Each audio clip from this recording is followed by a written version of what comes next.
Hello, everyone. Happy Easter, Yo Joburg. Good Passover.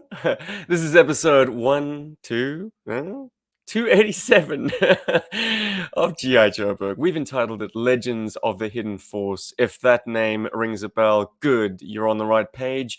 If not, prepare to be educated. Knowledge bombs coming at you. But my name is Steve, in case I haven't already said that. And I am joined by my boys. Hello, Paul. Happy Easter, Paul. Happy Easter, everybody. Steve. And Rob. Hey, it's me, ready for the Easter Bunny. That's With two smoking barrels. I'm gonna get that wasky rabbit. Hi, boys. Has it been a good weekend? Has it been filled with chocolate eggs? Please say yes. Absolutely. the A week's whole leading. bunch. And Wow, bacon that's- marshmallow eggs as well. Of Yum. Oh, course. that's awesome, Rob.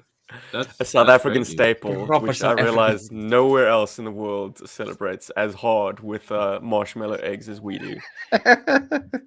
In fact, I I had a haven't lot seen of a those- single one here. Man, oh man. Ah. I can't believe that. I'm so sorry. That sucks. What do I they have to heard- do? Eggs? Hollow Yeah. eggs and bunnies and hens and Oh my I mean the God. ubiquitous lint bunny. Like lint has taken over.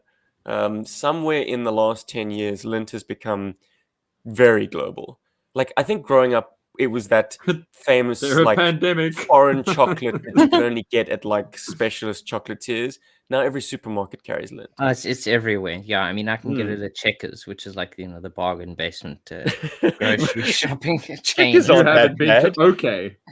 You haven't been to No, OK. they're not that Checkers bad. is Checkers great. They've definitely upped their game over the last couple of years. I mean, they look very good. But I was just like, at Checkers? I'm used to seeing it at like Woolworths, But for anyone scratching their heads, it's literally a marshmallow that is colored to be yellow on the very inside. So there's a yolk, essentially, Mhm. and then an outer layer of white marshmallow, and then a chocolate coated shell. But it's kind So of good. oblong and it's flat on the bum side, on the downside. So I mean, they make no bones about making these actual egg shaped. But that doesn't matter because you can absolutely hoover them without even thinking. You're just sitting on the couch with endless snip strips of this stuff. Like you typically buy it, just you go out and buy the box. It's the one item in the world where I would buy in bulk. Like just buy the box instead of just. Oh, absolutely. You have to.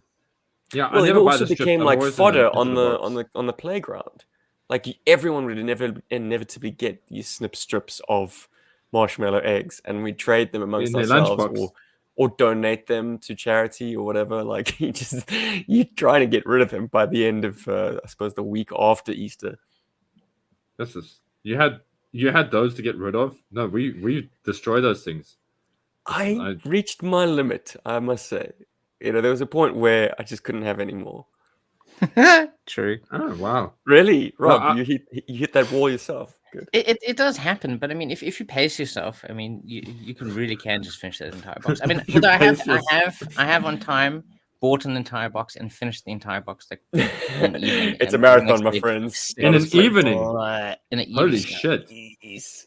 Just Well done, keep Rob. picking them up. They're so you're just like and another one. And you another actually one, paid for that box, another eh? one. I did.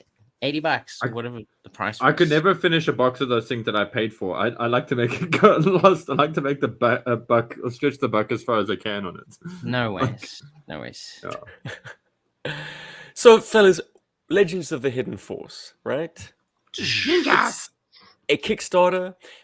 As of recording, 15 days to go. By the time this podcast is made public, it's probably about 13 days to go. Very exciting times. We are moving into, I suppose, the final 2 weeks, and it's over halfway funded. So this project is gonna make it. But how well it makes it is up to us in some respects. I mean, they want to eventually make all the waves of this Kickstarter, and they're going to find their way through the backer kit program, which happens after the Kickstarter concludes.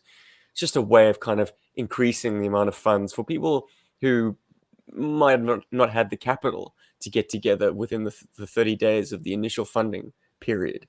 So Hmm. this will be open for, I think, most backer kits operate for, I think, 4 to 6 months. Yeah. Maybe not, maybe 3 months. But in any case, it will be available even beyond the I thought it Kickstarter. was 6 months. Oh well. It's always nice to get in early. There are always perks, perhaps Oh, a slight absolutely. cost implication.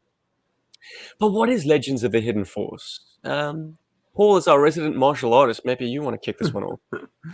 So this is a really cool line of ninja action figures in the style of vintage O-ring Joes. However, when I first saw them, I thought, okay, cool, these guys are just going to do these like generic ninjas, and that's okay. I'm like totally cool with that. But they seem to have built their own little lore around it, and they've put in quite a bit of art. I mean, on the screen right now for the YouTube guys who can see it, and for the listeners who can't see it, they've got this really cool little art. I don't want to say little, but they've got this really cool artwork of all of the ninjas here on their like splash page, on their header page, and it looks like they're putting in a lot of love for this, and they really want to see it go somewhere, more than just being a generic ninja line. Which, I fully support. Like, if make a story, because that actually just makes the toys cooler in a lot of ways. But for me, they're very much generic ninjas, and I'm actually okay with that. Generic is actually not fair. They're generic by comparison to something like Snake Eyes. But they actually all have a lot of unique and interesting sort of quirks to them, to their design, which I really appreciate. So, Yeah, I believe there's look, 3 clans, and they're all fighting for some sort of magical item, which I think is really cool. It kind of, because it introduces the mystical as well as the ninja aspects, and ninjas are always cool. You really can't go and I wrong love with this ninjas. artwork actually, or collection of artworks that they've put together for their header page. I really like the painterly style and what they're going for. It's got it reaches into a bit of like an 80s feel, but it's also the kind of artwork you see on a lot of like high quality board games. So you can see that these guys they're going full on it. The thing And that who grabbed are me, these guys? Oh, what is the thing that grabbed you? But I do want to speak slightly about the creators behind this. But well, yes, that's a Paul, great question actually. what These grabbed you? guys they're Whiskey Jack toys, and the thing that brought my attention to them was this sort of ubiquitous blue ninja design. Oh, yes. uh, Well, let's get into the toys then. I'll scroll us down a little bit. And here we go. The Toys ubiquitous Blue designed by Ninja. Corvinus, well, in collaboration with Corvinus Creations, who do lots of 3D printing and on demand figures, actually. Ah, very good. Well, I yeah. mean, the creative forces behind this are Whiskey Jack Toys and Chad Matted. Now, the reason we're here has a lot to do with Chad and Matt Smelker, because they are 2/3 of the GI Joe podcast. Sorry, GI Joe review podcast, which is sort of the Yeah, granddaddy Oh, of all GI Joe podcasts. They one of started in Steven's absolute 2006, favorites. and I subjected you to them a number of times, if I recall, Rob, on car trips, particularly with my iPod plugged into. No, it wasn't plugged in. We used an iTrip to Yeah. play it through the radio on my car stereo, and through we like listened one of I've those to definitely tape heard things. these voices many hours. Yeah, yeah. It was Christopher and Matt and Chad. And Chad. another touchstone at JoeCon 2018, the final JoeCon, one of the twins, because they are twin brothers, made those excellent G.I. Joe video game inspired painted figures. No, really? Yes, so there's Oh, that's the Hawk, the cool. I Snake remember Eyes, the Rock and those. Roll, with the kind of very 8-bit NES art shading to them. Ooh, I love those so much. Those were those, so you're in good hands with these designs. These guys have great sensibilities when it comes to action figures, and they've been in the trenches of customizing O-ring figures, which is something like I shudder to I can't do it. I can't bring myself to do it. I know you did a bit of it, Paul, as a child, but like these Yeah. guys, they've been doing Frankenjoing and Lazy Boy customs and then painting them up to be not Lazy Boy customs from the ground floor. They were big time into the Joe Customs website. So this Yeah, is they're the hardcore. this is the evolution of that initiative, I guess. Yeah, it's kind of Okay. taking their original creations and wanting to share that with There's my everyone favorite else on in the the world, screen. essentially. Well, yes, Sorry, the just, principal character of this, at least the first series, and the kind of the flagship character for the whole campaign, is called Shinobi. Now he's brilliantly Shinobi. decked out in this. Did I get it wrong? No, you're right. Shinobi Oh, is right. fantastic! You're 100%. No, you're great. He's a I lone just like saying ninja. these He's words. formerly from the Sabo clan, and he has, what would you call that? Ninja sort of sleeveless Oh, jersey, gi. uh, No. Reminiscent of it's version 1 Joe. Storm Shadow. Yeah, The kind yeah, of Very it's reminiscent of tough. version 1 Storm Shadow, but in that brilliant, like sort of purpley blue hue with In Ryu yellow. Hayabusa colors Yes, well, or that's what they're going for, Joe I guess. Musashi colors. Yeah, Gold piping on the edges of the collar, a red actually, sash, a red dragon on his chest. That tempo looks fantastic. fantastic. Yeah, It's like Jinx, but a lot clearer. Mm. And they Yeah, come with no, accessories. I think that's kind of what's a big thing with this. You're not just getting figures; you're actually getting accessories, which I think and is they're really quite varied as well. A lot of Mm. the chains are practical chains. So we're now looking how at cool is that? Furi, the Sorry, henchman from the Aka clan, and he comes Furi. with oh, I forget what this weapon is called. It's just a Kusarigama. scythe with A a sort of a morning star Karigama ball on the full other end. nose. But yeah, Yeah, the Kusarigama. There you go. very good. Mm. I won't attempt saying that. But yeah, it looks like the chain is practical, which is great. And it's such a like in Ninja Force, Dojo comes with a Kusarigama as well, with With a a spear piece of tip and a string. sickle. And I suppose he does come with a string. When I got him, there was no more string, so I actually got a cool little chain from a place that for jewelry and stuff like that. And I actually put a small little chain on it, and it looks so cool. Well, good for And you. I still have my original rope and it sucks. I'm like, this is stupid. It just doesn't move or fall the way it should. But I guess it's the way it was intended by Hasbro at that stage. cheap and cheerful, man. Well, they had a way of doing things, I guess. There was a rich history of including little bits of black rope with your action figures. Why change? Yeah, guys, I don't want to do a scroll of the entire web page, but you're going to see a lot of parts reuse, and that's perfectly acceptable when you're looking at generic ninja troops. They very smartly, as part of the advertising campaign, showed the prototypes, the physical models that they actually have in hand, with a bevy of different toy lines, be it Star Wars, be it 118 Marvel or DC, but then finally, obviously, showing these guys up against GI Joe characters. And GI Joe being a property of the 80s, a real American hero, GI Joe at least, ninjas are almost an essential part of that tapestry. But if you're not best pleased with the Ninja Force guys, this is a very, very tasteful alternative to just padding out your ninja world. And Well, I think I think it's that's also what most of us are focused on. with ninjas, it's also kind of acceptable that that is reuse of parts, because the thing is, like, there's only so many different outfits that ninjas would necessarily wear.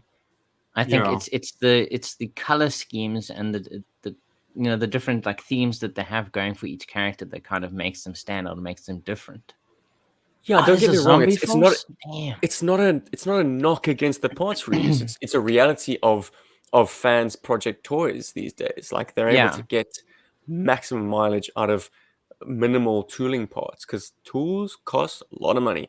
Yeah. But But also if you think of the genre, like you had American Ninja with droves and droves of guys in just different colored ninja uniforms, or the same color even. So you could essentially have just reams of army built same figure. But it So creates a I'm cool not criticizing at uniformity all. as well. But so when you kind of like see them together, you're like, yeah, that's the ninja force. That is the hidden force, essentially. Steve, you were on a gray ninja earlier that had like sort of a dark magenta trim to it, or like a burgundy Yes. kind of trim. Yeah. That I feel like that is kind of in a weird way an Easter egg, because I know he's meant to like he's a zombie horde, it's like sort of ninja, and so his skin is gray and he's like undead, which I really dig. This is one of the figures I want from this line quite badly as well. But he's ninja. Kionshi. Kionshi. And he's Joe. His ninja outfit is very similar to the ninja from the core, and I kind of feel like it's a bit of a throwback. I don't know if I I'm see misremembering here or you, something. and I raise you the fact that further down in the unlocks, there's a later season where they more accurately represent not Dragon Han, the other guy, Hiro Yamato. There we go. There we go. Hey. Hero In your series mother. There we 3, go. they've got him in a sort of black Joe. Is that what you're calling it now? Yeah, it's a joke. With red trim, and that is absolutely Hiro Yamato's first release in the There we core. go.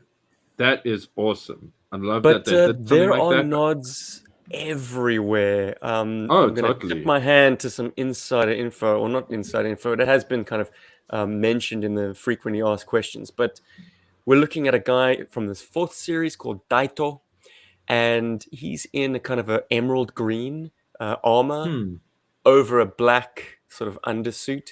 And if you know your Joe, you know about the unreleased 1995 Ninja Commandos, and you know about the Budo from that line. And this, my friends, is our way of getting that figure in at least color palette. Yeah. He even comes The with a head red sculpt is sword. close enough. Yeah. The head sculpt is close enough for me. Absolutely. And if these guys don't mind you kind of customizing their figures, you can probably swap out a Buddha head as well. I wonder. Yeah.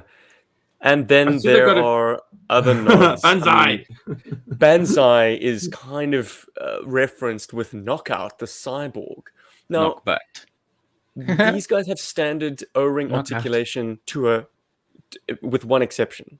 They have swivel wrists, very well concealed by the style of kind of forearm wrappings that these That's figures have. cool.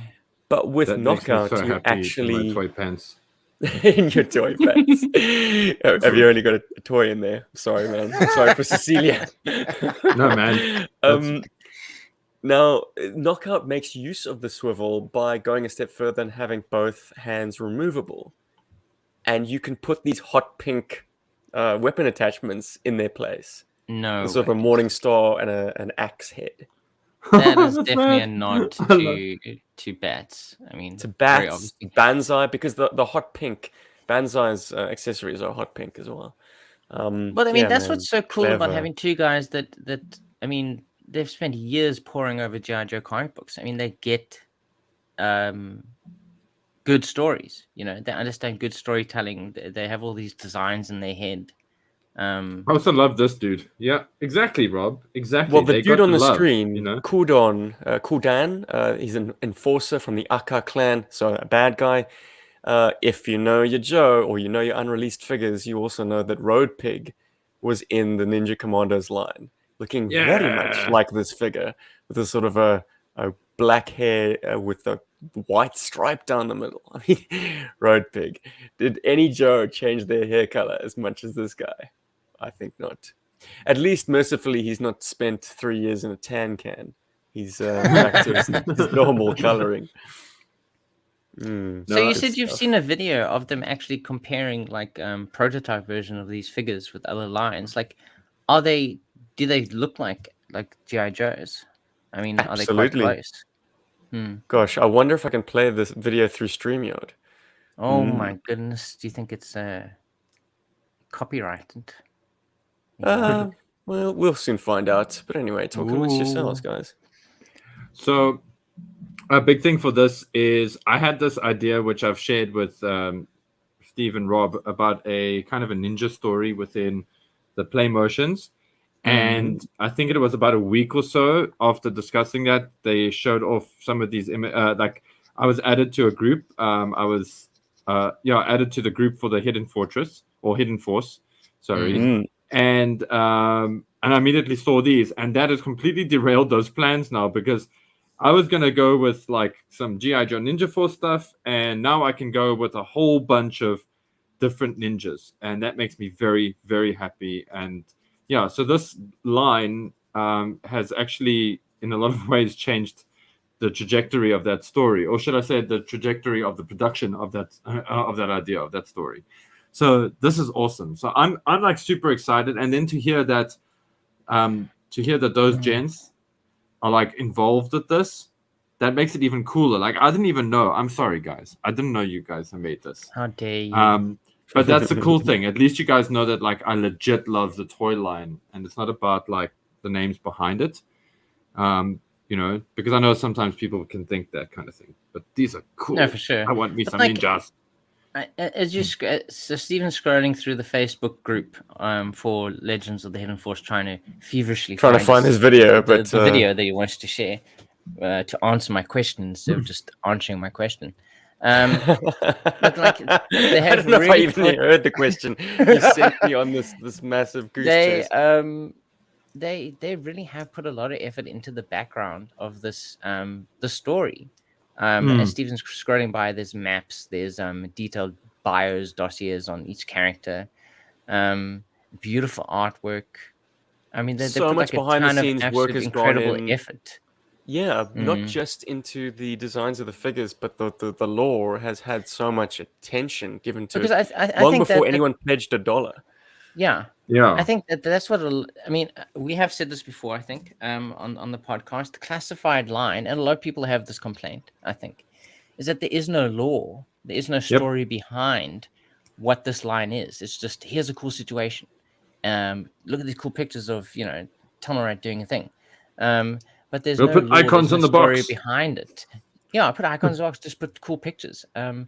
While Hacking what skills. also made GI Joe so interesting is that there were stories behind it. There was Yep. Cobra, there was GI Joe, and I think the more recent classified line is kind of just coasting on the memories of obviously what the established storyline is.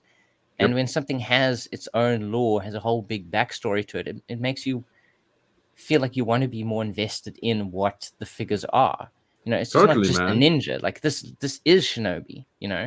And you as you discover more about him, he feels more like a character and a person, which I think is what made Jar Jar so special to us, is that they were people. Even if just from the dossier itself, you could pick up so much of who they were, and you'd get an idea of like who they are, and like where you go from there to characterize this figure as a personality, as a separate from yourself. Okay, so Stephen finally found at least one picture of one of the prototypes. I and failed it looks... to find the video that I was looking for, but here is the hand. No, this is still fantastic. It's absolutely it looks figure. proper. No doubt It looks about proper O-ring for sure. Mm-hmm. And it just makes me very excited to see the end products, because obviously, I mean, when you're doing prototypes, it's kind of like very rough. This is printed. I think you can see the print lines on the. Yes, I believe the company that is producing the figures for them, called Corvinus Creations, if I'm pronouncing that correctly, they do 3D printing. But obviously, you clean that up when you have the production models of these. Oh yeah, if you're pressing actual plastic with a mold, it's perfect. Just one bit of flash that you need to then remove. But yeah, no, Shinobi's looking good. I love the color that they've settled on. And Paul, you said it's a reference to Ryu Hayabusa. Well, that's points for that, man. I think that's also what's cool. Is it's its own property, it's its own idea and imagination space, as it were. But it does reference a lot of stuff that people enjoy and love. So the nuts and bolts of it, $22 gets you a single figure. I think 120 gets you the full wave of 6. Now they've got designs all the way up to the 4th series. Yes, I did see that. So there are a lot of ninjas out there that they hope to make, and by the sounds of it, with 3 clans, I mean you're going to be expanding this. Backer kits.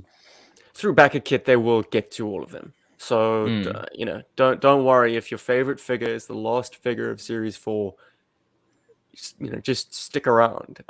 Be prepared with your credit card. Share share that you've backed this thing, so that other people will back it as well. Because I see some of the other goals are not just figures. It's kind of like dios, or what is it? Yeah, like ninja training kind of- props. They're extras as the unlocks happen. Sort of each series comes with, I don't know, what do they call it? It's I think they call it adventure adventure pack. packs. Yeah. So a backdrop and a sort of a two-piece stand. Well, it's a four-piece altogether, the backdrop and the stand. Extra accessories, and then I think series 4 comes with a mannequin, which That's is so basically cool. like the torso of an O-ring figure. Yep. Oh, and then we can see the construction. It seems there's an additional point of articulation to the neck. So the heads come on a Ooh. ball joint. The neck Mm. is a separate piece that roots inside the torso, just like an O-ring figure.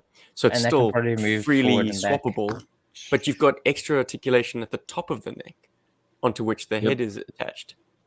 Nice. I don't know if that's an innovation that happens in Operation Recall. Maybe it does. Well, I'd They forget. could be Something I want- building on other things, but I still think the coolest innovation for this series is the turning wrists.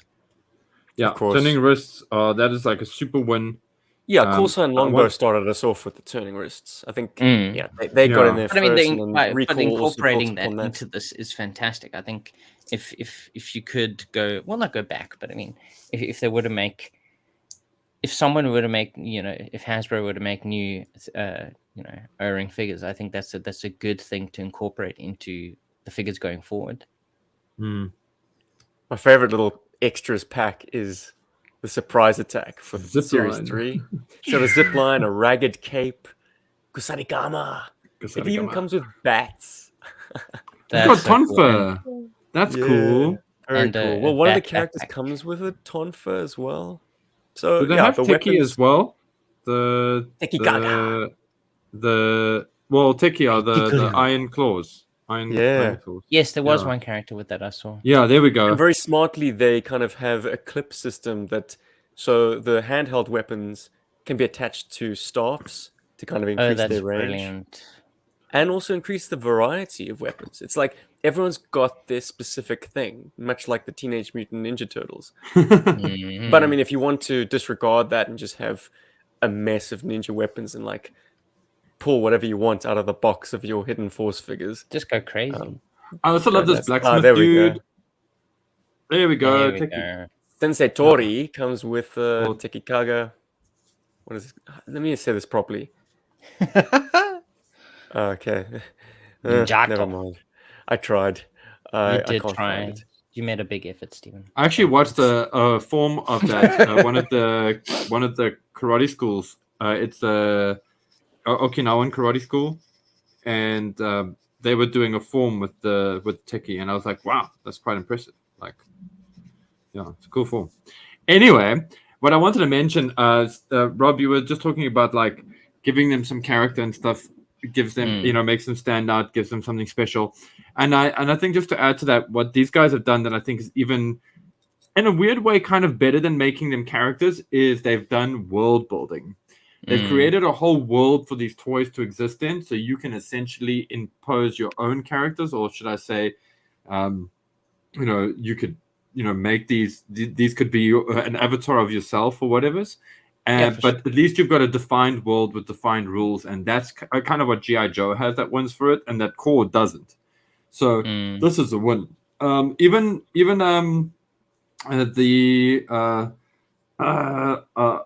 man, what is it called? The Carson Metaxas's project, that cool one. Operation Recall.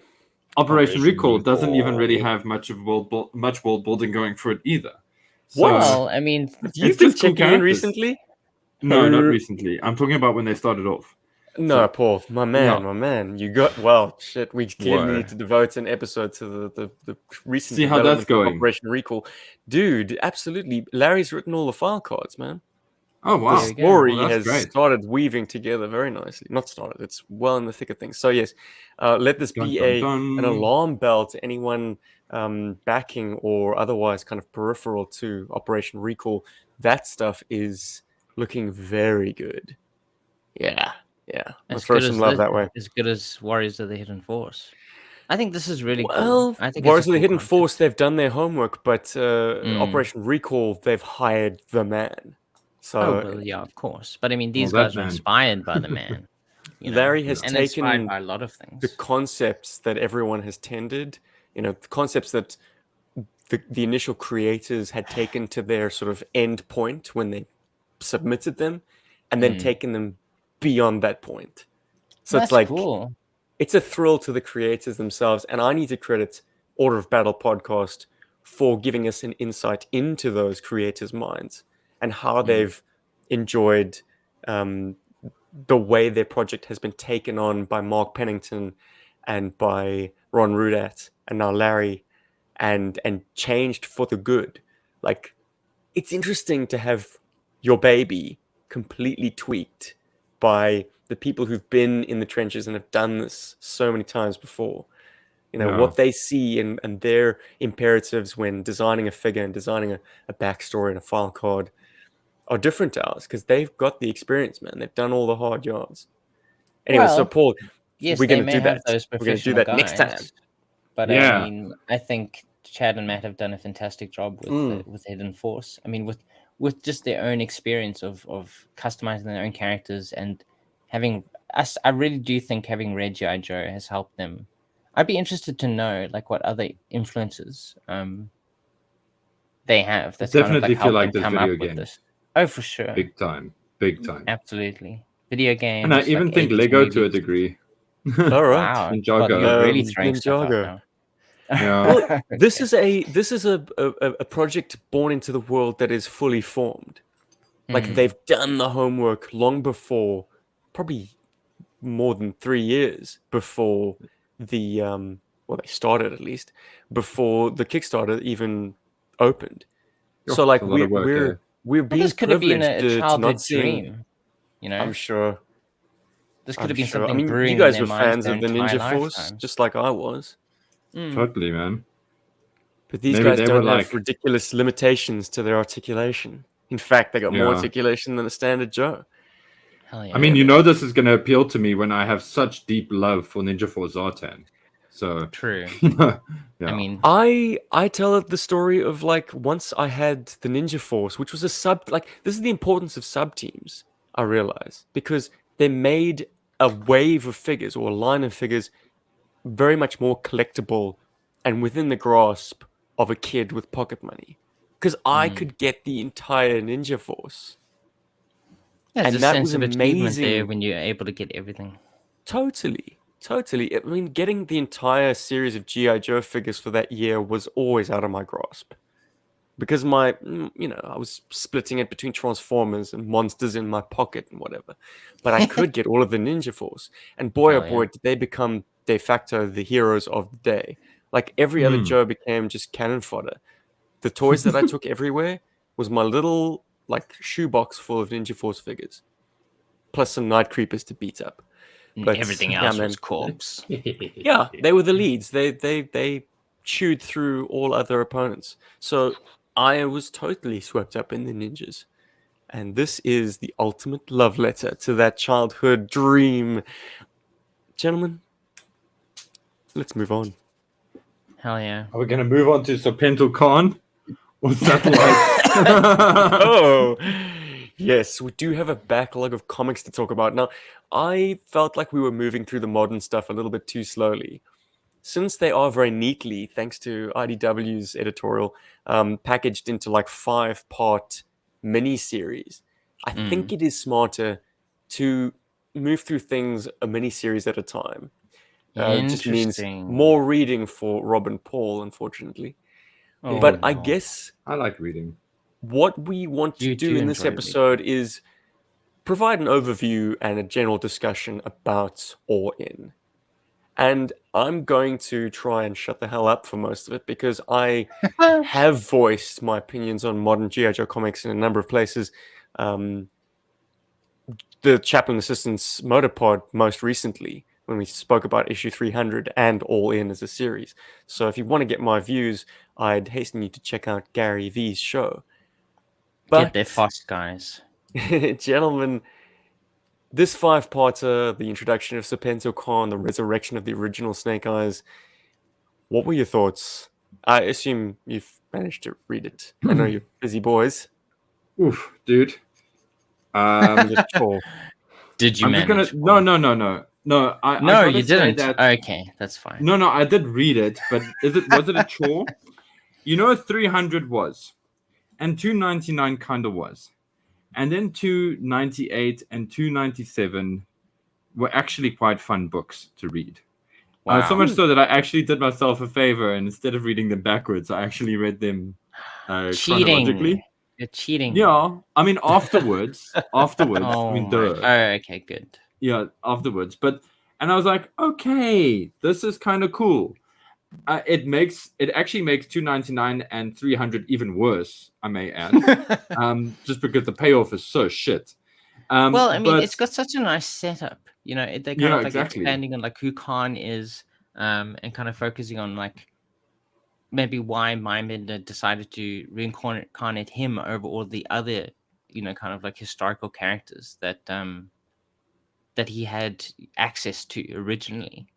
yeah, But it does make it feel more. Yeah, I think the first part of the story is more interesting than the back end of the story. I think my only issue with the earlier parts of the story is that the artist had to take a break for one entire issue.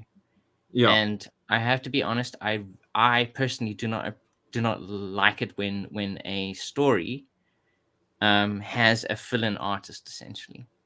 yes, And me too. I I mean, hate that. It I'm breaks not the going to flow. say I think his art is horrible, but It's not. I do feel it no, it's very good. His style is good, but it clashes with SL Galant's style, because they're both very good styles, but they don't flow well together.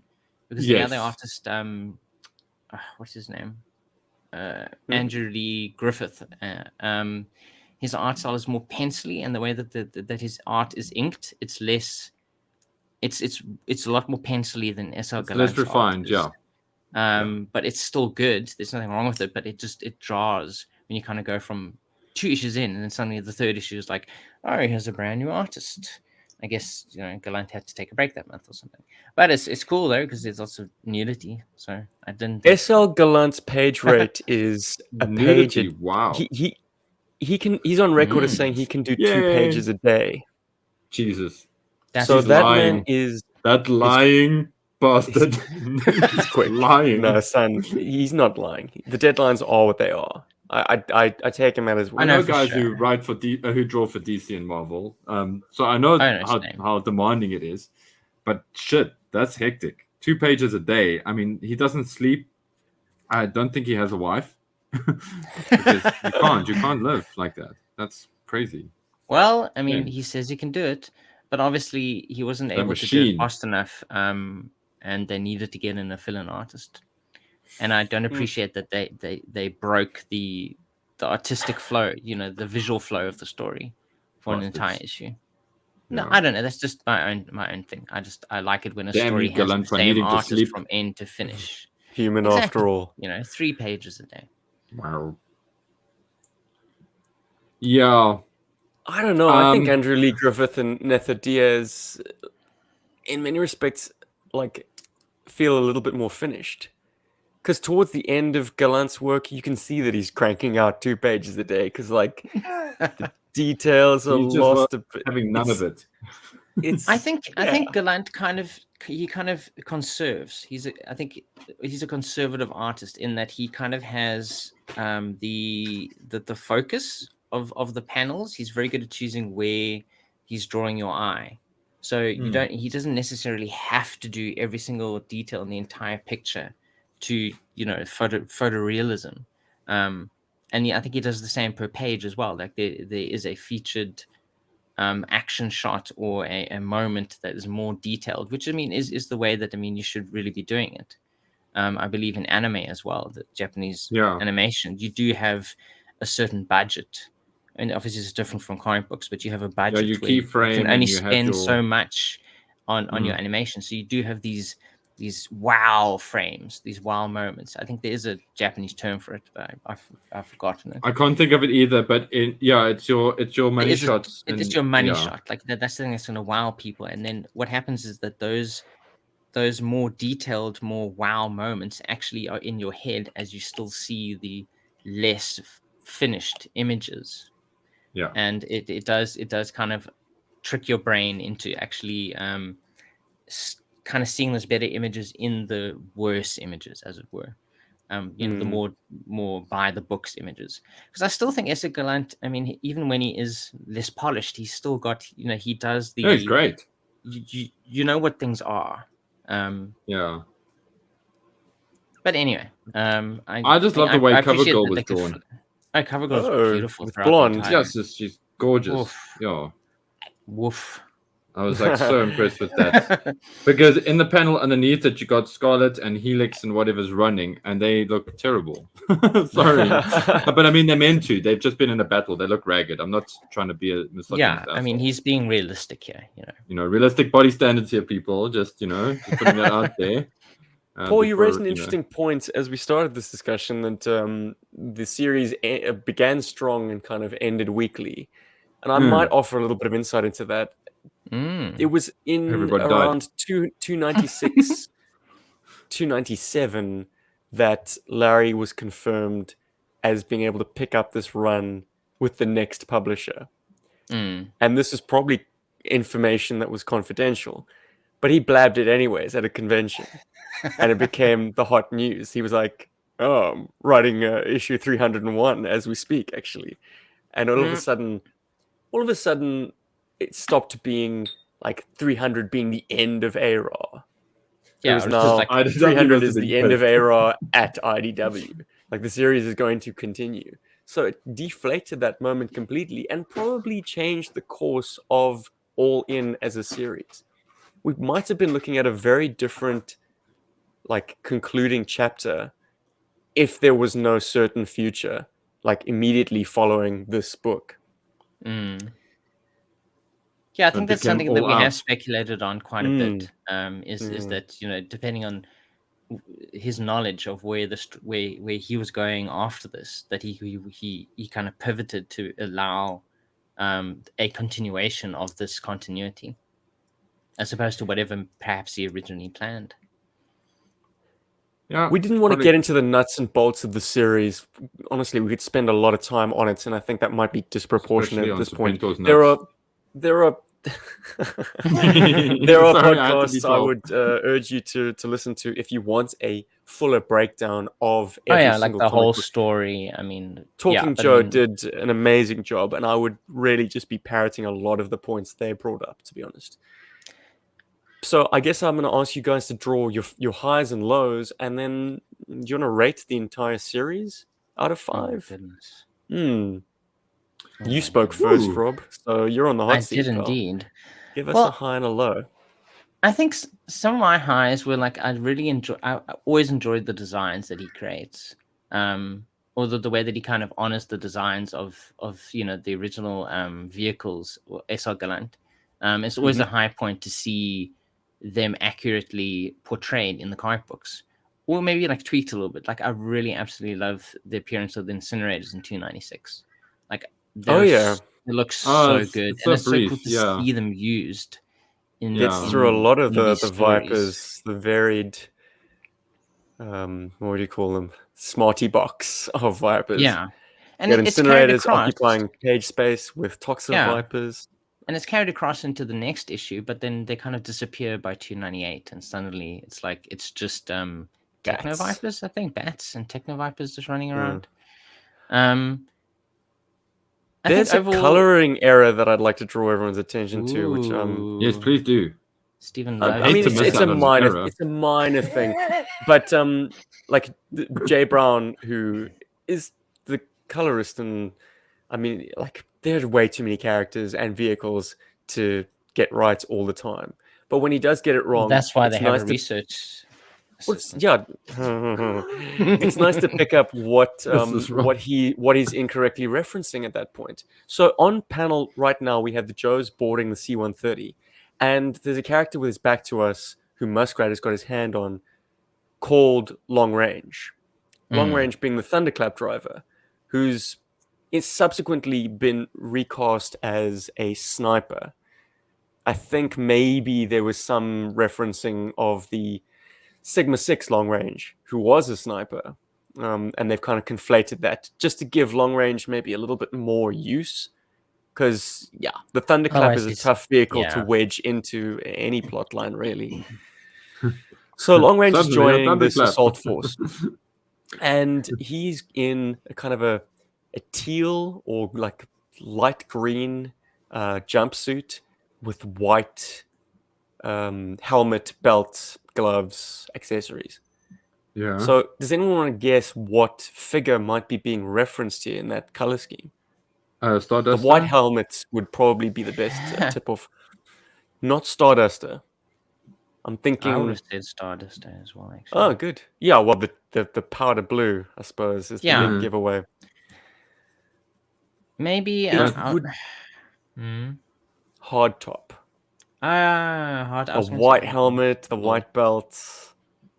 I'm reckoning this is he's got a picture of hard top in front of him.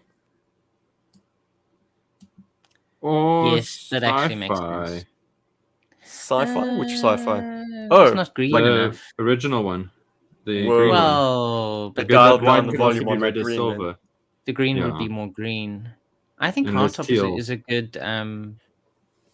Yeah, he probably misclicked. He found the wrong driver when he was looking on yojo.com. Wait, but the character's called Long Range, right?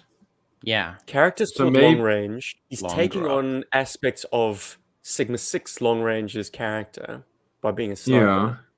And he's got hard tops coloring. Anyways, this is an absolute microcosm of this series that I'm focusing on.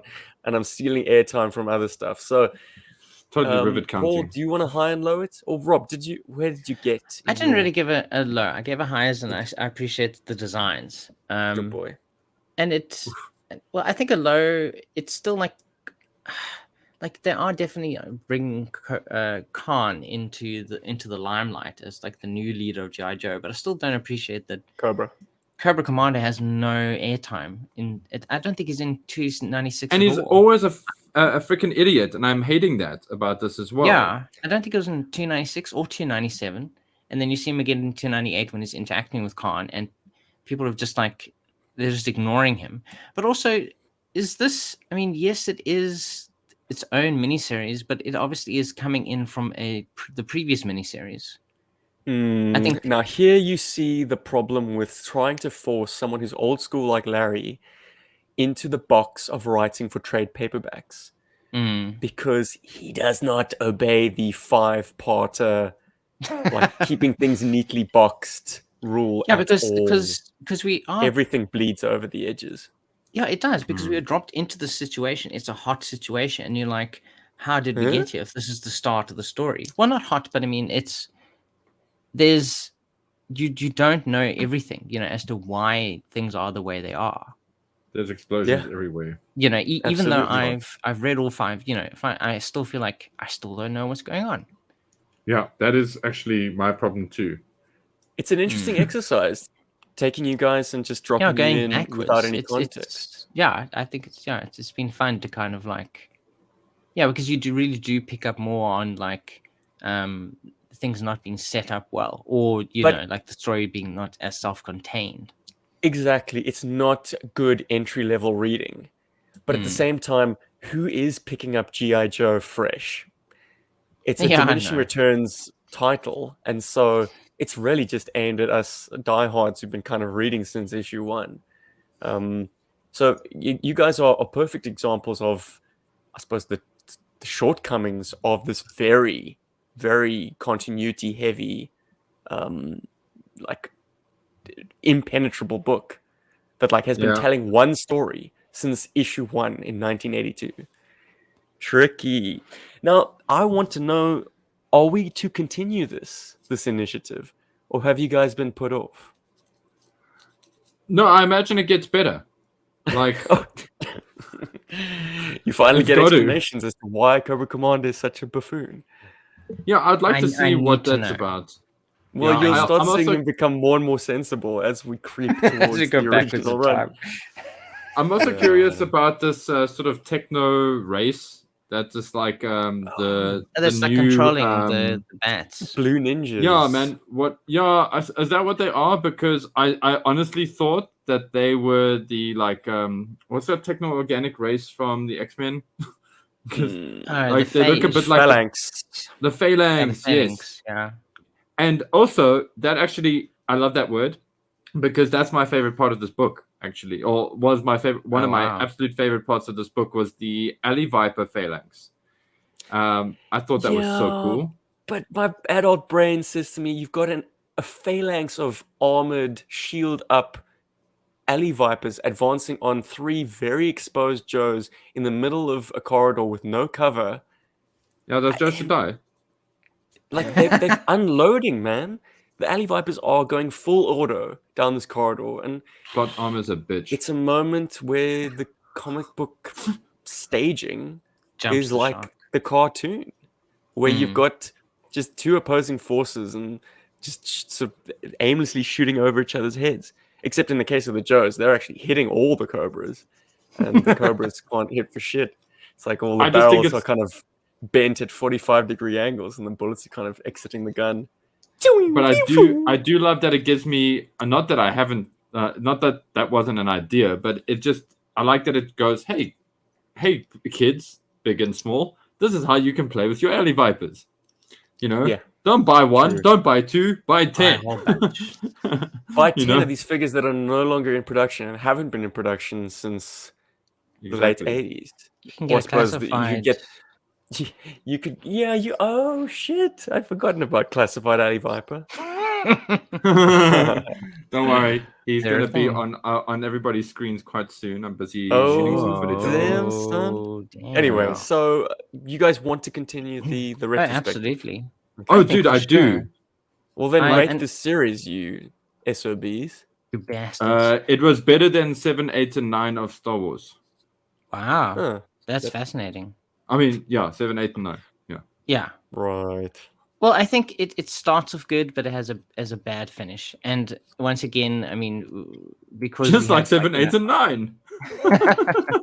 You know, we have this kind of outside knowledge, as it were, of like, you know, where things might have been futzed or messed with because of, you know, continuing the series. I'm still curious to see how we got to this point. I mean, I imagine earlier things are more interesting. At least I hope it is.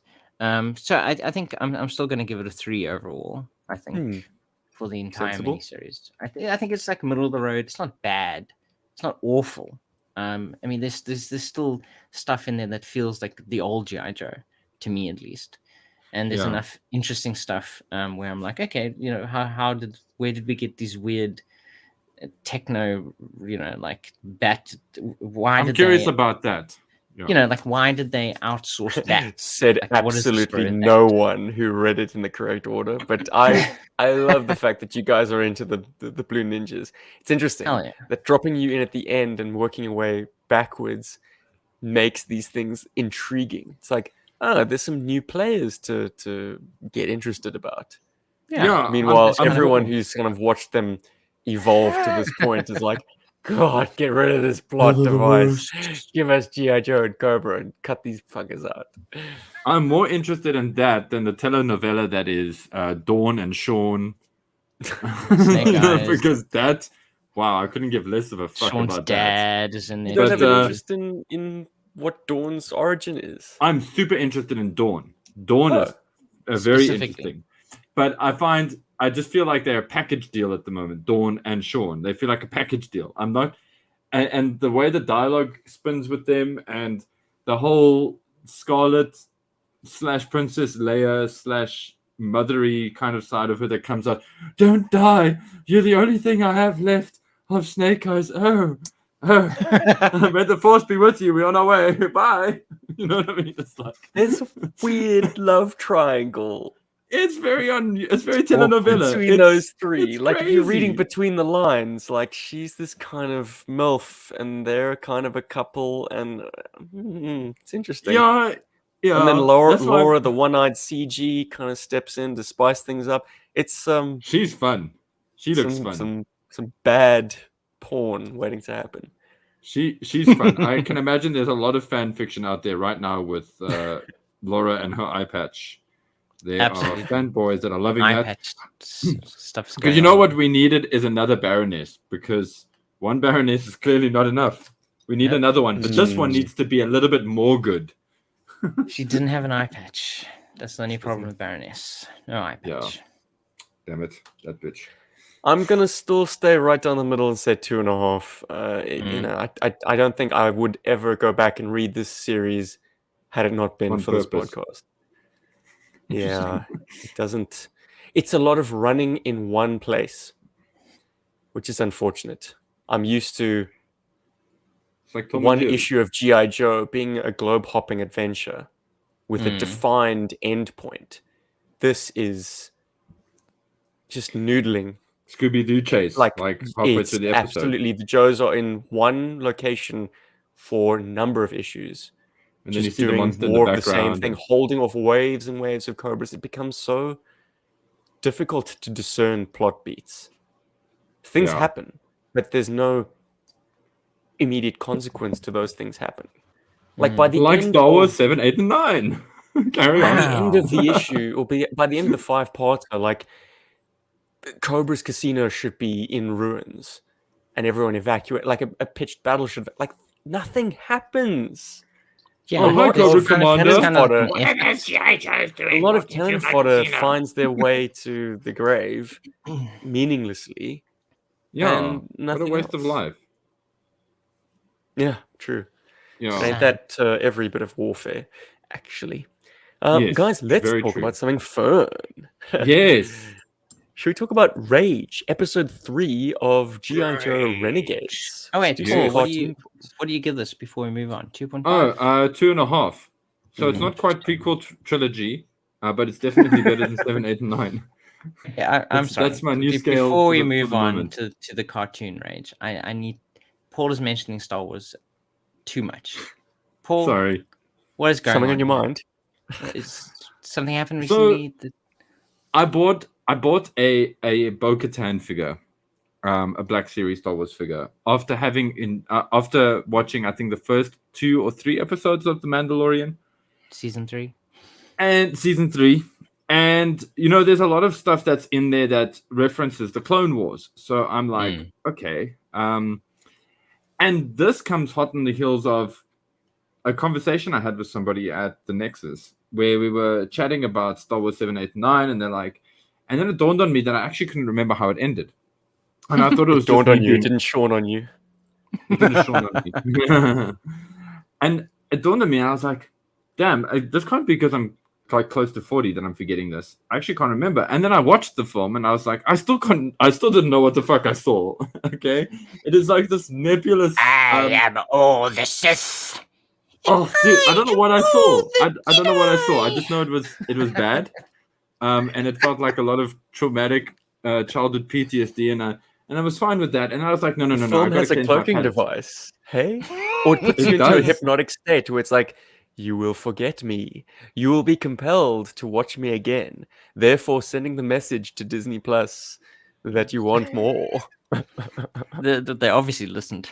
Yeah, because now they're bringing out a new movie with Rey in. Yay! Anyway, before I get too ahead of myself, so I've been watching the Clone Wars, and I'm really, really enjoying the Clone Wars TV series after having watched the prequels, which I actually quite enjoyed. You know, I've never hated the prequels. I've always just been lukewarm with them. I didn't like the Clone Wars movie, but you know, after seeing 7, 8, and 9, prequels are fucking great. It's like they're amazing films. Like no, I The know it sounds gospel sarcastic, according to Lucas. Oscar worthy. but they actually are better films, and it is actually quite amazing how much information George Lucas manages to put across to you as a viewer in those films without it being like an encyclopedia. You actually know a lot about what's going on in that world. It's crazy. Whereas in 7, 8, and 9, you have no fucking idea what's going on at any time. And then Leia flies, and you're like, oh my word, is she going to spirit bomb, lend her your strength? You know, Vegeta's going to pop up. It's going to get fucking crazy up in here. Anyway, so they did Star Wars Celebration recently. and they released this amazing Ahsoka trailer, which I'm very excited about because I've always liked Ahsoka. I think she's cool. But the trailer looks awesome. She's from the Clone Wars TV series, for those who don't know. Yes. Yeah. She's and also in Rebels. Anakin's apprentice. Well, briefly. Anakin's apprentice. So I haven't actually watched the whole of Rebels yet either. But anyway, she's cool. So that's exciting. And then I believe we're getting a new movie with Rey. That's not exciting because Rey was like the worst thing. Like, no offense to the actor. Daisy Ridley, you're great. Please, lovely. You're amazing. And Adam Driver, you're amazing the story too. Of Rey Palpatine. Ugh. Who cares? I was so glad that we were never going to have to watch that again. But the thing is also they're shifting. So I mean, they're also with Ahsoka, as well as with Rey. They're shifting the stories and events and actions that the original characters took onto other characters now. Yes. Because apparently the new movie with Rey is going to focus on her forming the new Jedi Order, which is obviously what, in the expanded universe, what Luke did. So it feels like they're kind of like mining the expanded universe for ideas. Yeah, because of Thrawn. And because of Thrawn and other fantastic stuff that did happen in the expanded universe. But because they killed off the 3 original, characters that were in the movies, they kind of have to put them onto other characters now. Mm-hmm. So I don't know if the versions of the stories that we will be getting will be as good as what people having and imagining with the original characters.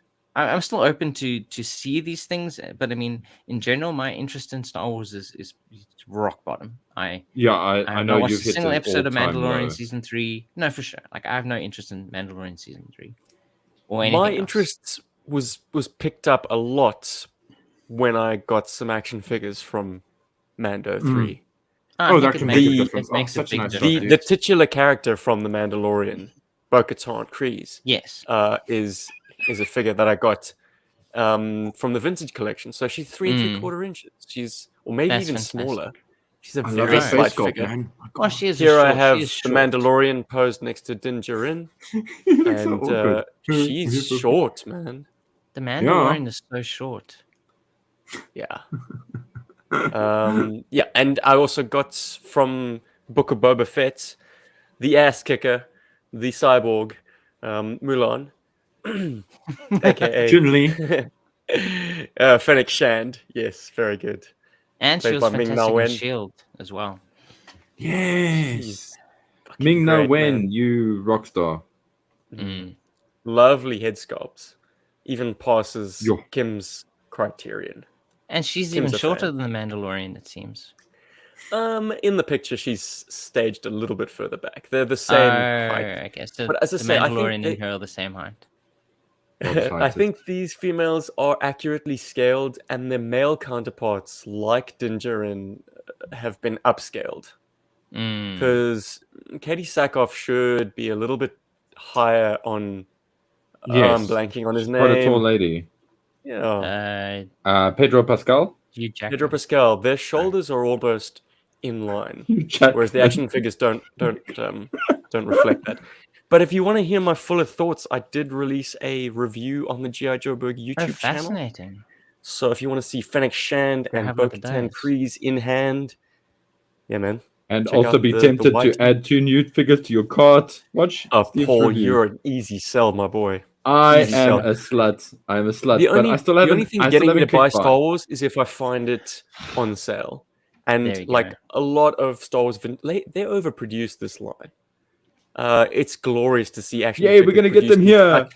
Vast quantities that you can pick them up for sale prices.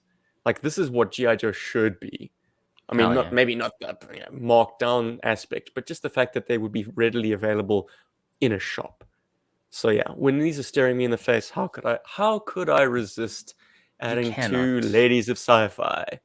And they're great toys. My God, like they really are. They actually do stand head and shoulders above a lot of the figures in that line. Actually, Star Wars is good, man. They finally gotten rid of the swivel legs and given them ball joints, and thank goodness. All of a sudden, they can sit in vehicles perfectly. They can pose well naturally.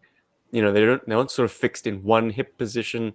You can get them to do funny things, and even on ankles as fine as these little ladies, they have rocker joints. Hell So you yeah. can get a tilt to those ankles and you Body splay them out in a rocker. kind of a lunged position and have their feet still be flat. It's we live in amazing times, boys. But we've skipped to the new shit section already. Are we gonna do cartoons another time? No, let's No, No, let's do because absolutely I've got new not. shit I want to talk about after the cartoons. We just my had word. to get the Star Wars vibe out of Paul, so he stops comparing everything to 789. Mhm. So bad. Now we go back to the Fuck those films. past. Are you ready for a sunbow, guys? Oh wait, not a sunbow. We're not going that far back yet. I feel like I'm Gonna doing get our people a disservice rage if they on. didn't kind of get the joke that I was hinting at. I mean, I can be a bit obscure with my humor. When I said True. the Mandalorian is Bo-Katan Kryze, I really do mean that season 3. I think it's taken as a given that the No, for sure. titular And character, Well, the she's a Mandalorian, is Mandalorian. Bo-Katan. they've confirmed it as well. She is Oh, the right. Mandalorian in season 3. Ah, okay, good. So it's not just me making that connection. No, Good. Okay. no. They have confirmed this. It's a confirmed thing that she is the Mandalorian in season 3. Oh, you clever guys! What's his name? Yay, Chef, beta switch. Iron Man writer. John John Favreau. Favreau. John Favreau. Hey, he's a sharp cookie. Hey. Yeah, he's so smart. Yeah, No, but she apparently made the there's a lot of Mandalorian. controversy there as well. But anyway, Whatever. People are always gonna It's fine.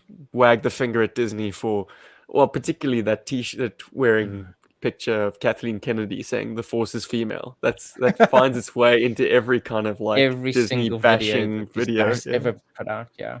yeah, but she does actually need to like kind of chill and leave now. To be fair, sorry. No man, she's just a Wow, money. She's Paul's a typical already feeling the producer. She's a rage. money man. She's a money person. Whatever's. No. I'm not. Like Kathleen Kennedy should actually stay away from pretty much anything. She's not good for TV or stuff. She must chill now. She must go and enjoy her money. She should go and There buy we an go. island or something. Enjoy that fortune. Why Stop not? fucking up Star Wars, Kathleen Okay, Kennedy. G.I. Joe, Go buy an please. island. Anyway, G.I. flowed way Joe. off Back to course. G.I. I don't Joe. want So, GI Joe Renegades episode 3, Stolberg. the first episode after essentially the pilot. And spoilers, I was very underwhelmed by this episode. It was I don't know. I was just like, ugh. It's like it's like we want to stay. We want to. So the episode starts with them being like, okay, we gotta like lay low. We gotta start wearing clothes that don't look like military clothes, while still driving in the Cobra branded vehicle. Yeah. Yeah. Okay, guys, this sounds like a good. That plan. wasn't lost on me either. Shut. And also, unfortunately, it's early now, 2000s. Everybody's wearing military clothes. Carry on. apparently so. But now also because Paul has a focus on the backgrounds. Now I'm noticing the backgrounds more. Oh, I'm sorry. And they really are quite boring, actually, especially in this episode. They're too It's abstract. kind of like bland cityscapes. I mean, I like the detailing of the snow. And there was one, I think, alley shot when they're driving in an alley, and I like the way that kind of they drove past part of the background. I mean, I don't know how it works in animation, but you know, there's a metal fence. You could kind of see like the snow on cardboard. Yeah, it's boxes. a parallax shot. Yeah, and then they drive past that while obviously there's still some foreground background elements as it were. And I like that shot. Parallax shot.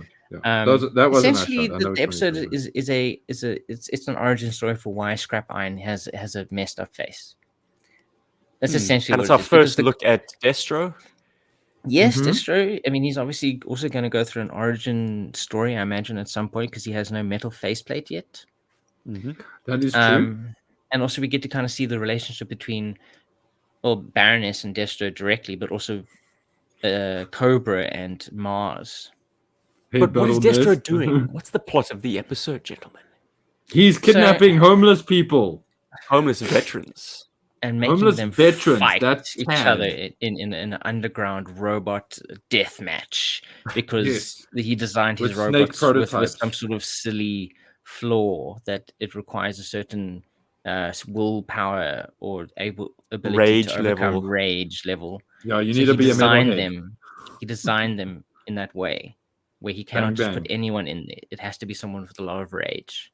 Paul, I Bang, hadn't bang. actually made the connection to the snake armor. Because yes, You didn't? Destro puts I instantly thought it these was. veterans into these giant mech suits and have them do gladiatorial combat to kind of test their tolerance to The this arena of programming. sport. Sorry. Yeah, Arena of Sport, there's references there, and also, I suppose, the snake armor, which was a portable brainwashing device. Yeah, So which is that's the essentially what these reference things there. are doing. Like they activate it, and then the veterans lose control of themselves to a certain degree. They they rage out, but they're still able to One, fight each other. 2, 3, 5. So scooped up into this program is the erstwhile tunnel rat who's like striking out on his own, and gets Because scooped he up. doesn't like Roblox music. And Yeah, because he's like not into that. another- I can only count to 4. I can only count to 4. Yeah. And another character called Ralph Pulaski. Did that jump I out love to you? that. Did it Steeler. jump out to you immediately, or did you wait till the very end before being like, oh, he's calling himself? No. It calling jumped out himself Steeler? immediately. Oh, It brilliant. didn't to me, immediately. but I recognized the name. I was like, that's such a familiar name. Like it feels too specific. Like it's not like a Wordburglar generic has a name. rap about him. I think it's called The Real Pulaski. I think. Oh wow. Yeah. Because weren't we on Pulaski Bridge or something like that, driving out of New York? Maybe, and but look, Ralph Pulaski as a character gets name dropped in the most famous two-parter of the Sunbow series.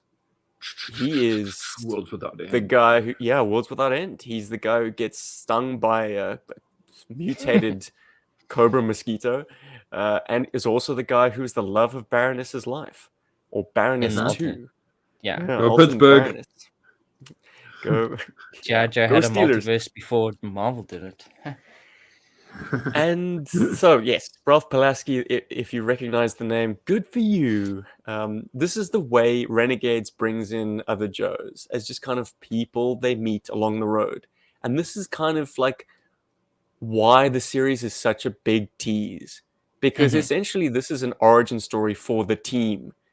You can imagine a second or third season of Renegades ultimately formulating the GI Joe team and bringing in Flint and Lady J from the kind of the more authority side of the fence, we can and only bringing in the dream. core Renegade group as the kind of the core of GI Joe, and then bringing in these periphery characters which they meet on their adventures.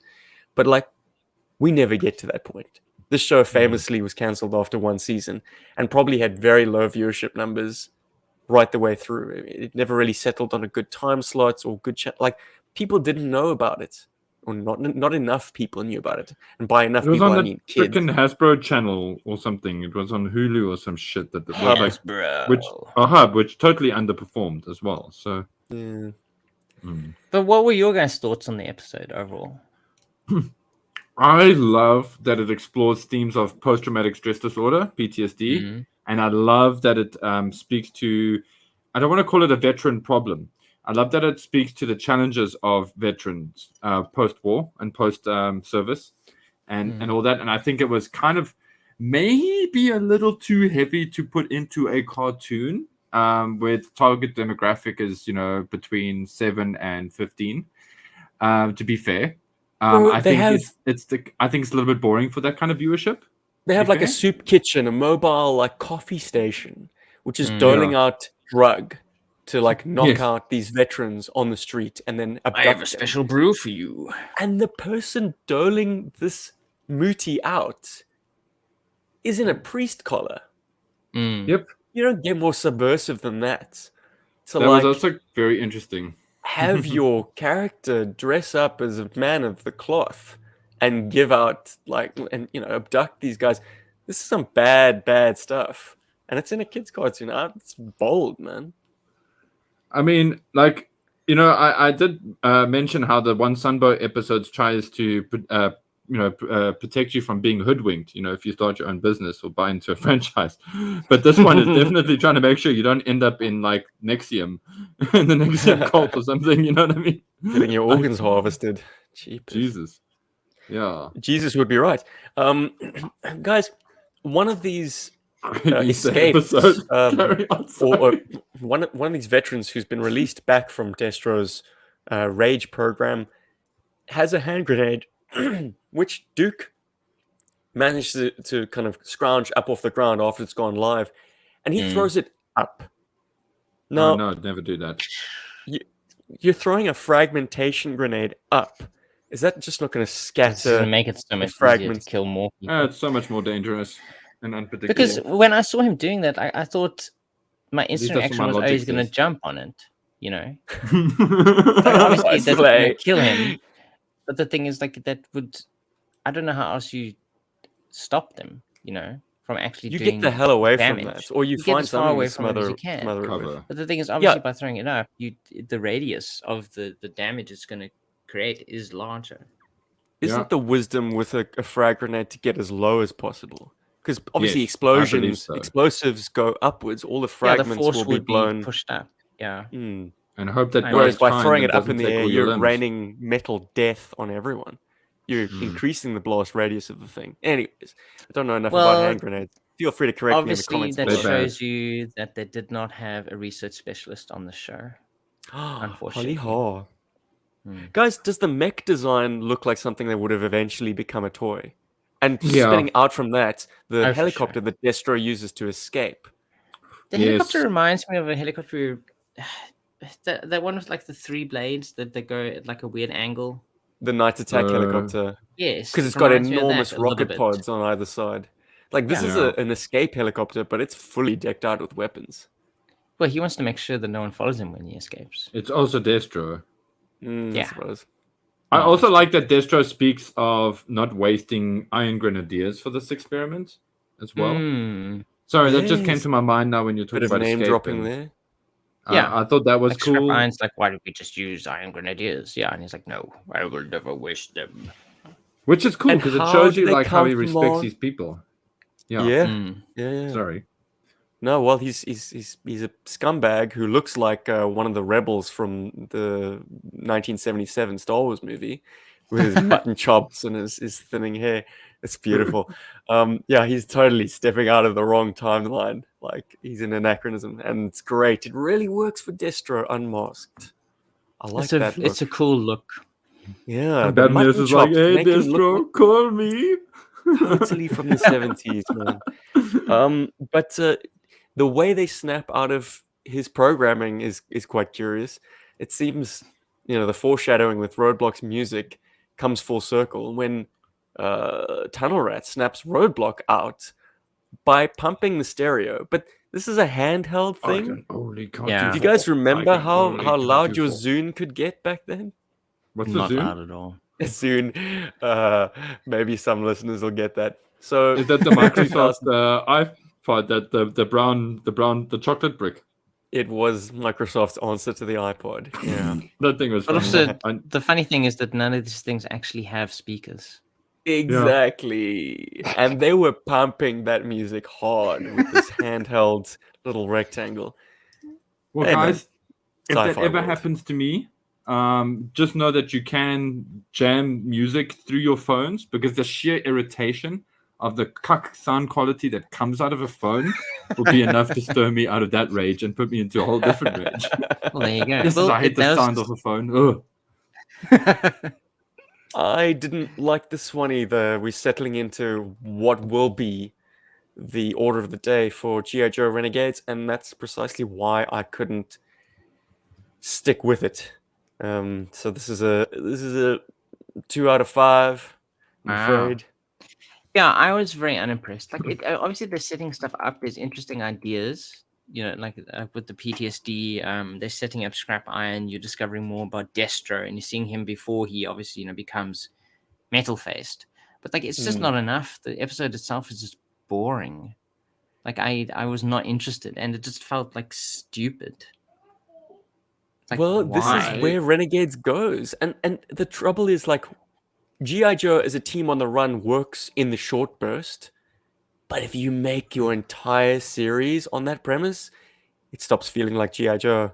It's doing these clever little Easter egg nods, but I'm like, this isn't And then by the the end of story the that I episode, they want. still drive away from the guy at the hospital, and Flint and Leia actually see the bloody Cobra van driving away.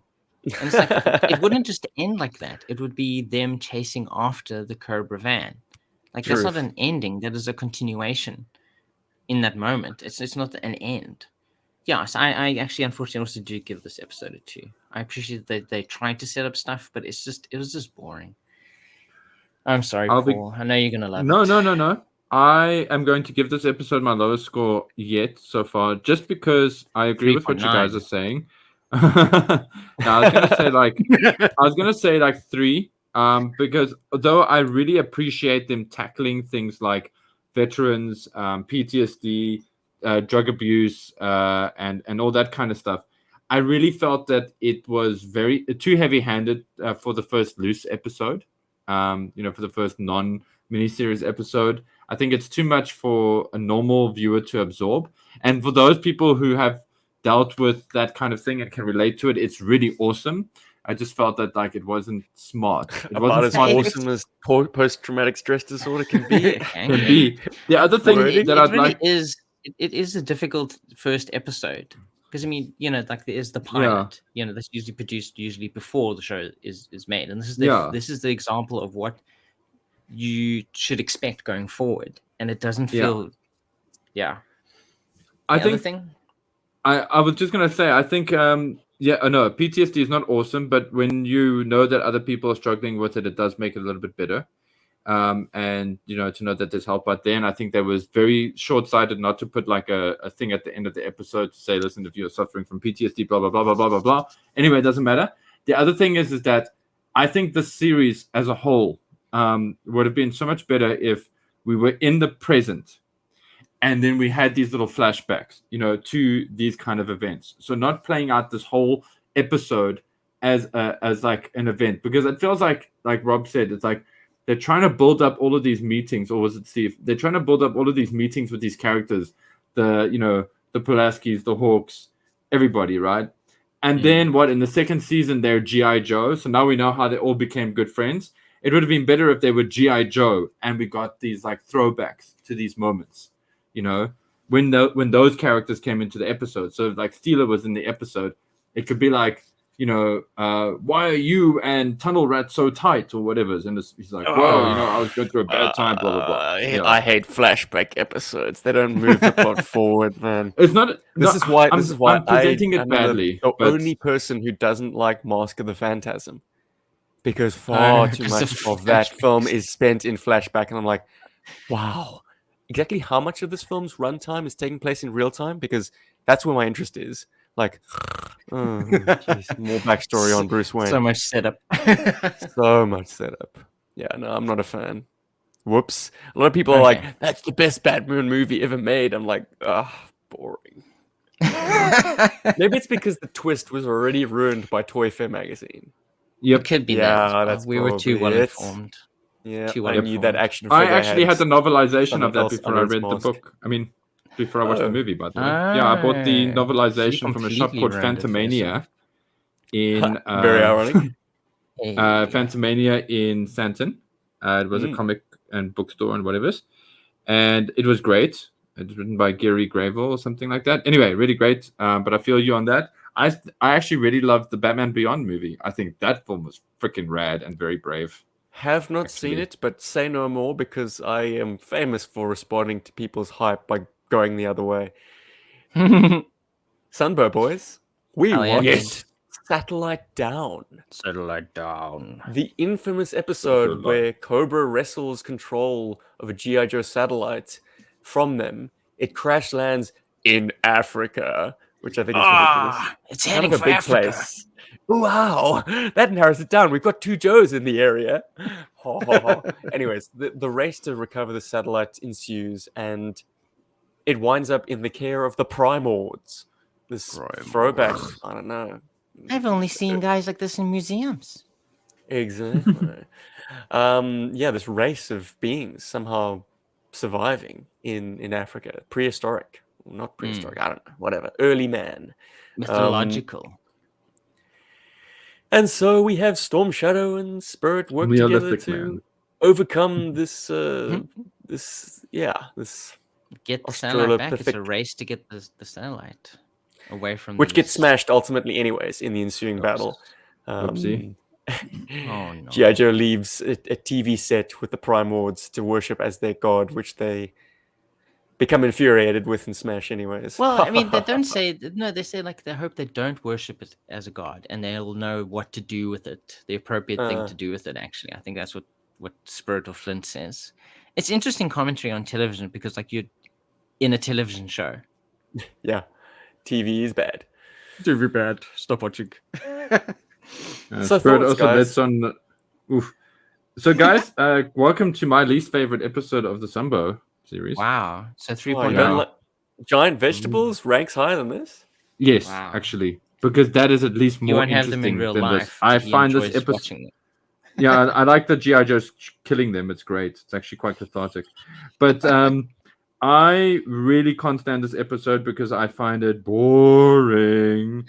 I also find it mildly offensive, to be fair, with my adult sensibilities. Well, yes. If you look at it a little bit too hard, Yeah. the whole approach to the African continent is at best lacking nuance, at worst downright insulting. Yep. Like The it's Joes themselves problematic. they themselves sounded so disappointed at the start of the episode. Like literally, that was the quote. It's heading for Africa. Yeah, it's like, geez, guys. Okay, You know? thanks. And that was better. I Thanks. mean, at least they had electricity back then. In places that had electricity. Not that everybody, not that everywhere in Africa had electricity, but a lot of places that did have at least still had it.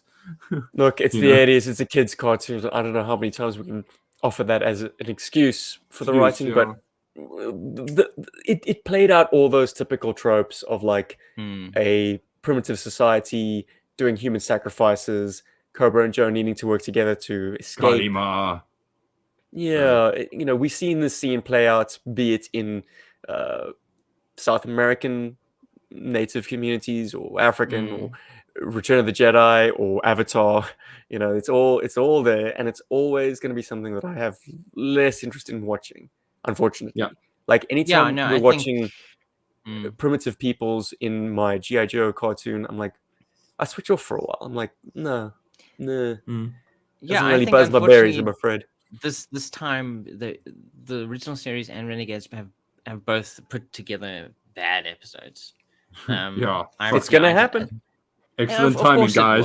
Of course it will. But it's just interesting that we kind of they've synced up in a way. Like we had some fairly good episodes the last couple of times we've spoken. But like this is just it. I think the only thing I liked about it is that a lot of the time the episode is boring, but it has cool lines. Like I think there's some nice lines in here. Like just random like throwaway or like smart lines. Like I think at the start of the episode, Dusty and Spirit they fly down, they see Storm Shadows randomly set a house on fire for some reason. Don't know and then why. they fly down in their Sky Strikers, and the Sky Strikers just stop on a dime, like landing on a on field. the grass. Yeah. Amazing. And then they get out, Amazing. and then Storm Shadow's like, "I felt your presence, Spirit, and now you shall feel my wrath. Forget the wrath, Spirit. I have a laser." Yes, amazing to see some sensibilities in like these two warriors are about to throw down hand-to-hand style, and Dusty's like, "Guys, I got a gun. I'll just cover Storm Shadow while you go and save the guy from the burning Which building." Storm Shadow very quickly destroys. I mean, he throws the man. throwing star and like, and then Spirit's like, "Okay, Stormy, let's see your kung fu." I love that line. Yeah. I think there's so many cool lines in it, but like it's in a terrible episode. And then also really hate that Scottish guy. Sorry, carry on. Yeah. Oh, to end it off, Macintosh. No, to end out that scene. I mean, like that entire scene is just cool lines. So Storm Shadow obviously bests him in hand-to-hand combat, and he's like, "I would finish you, but that would deprive me of the opportunity to humiliate you again someday."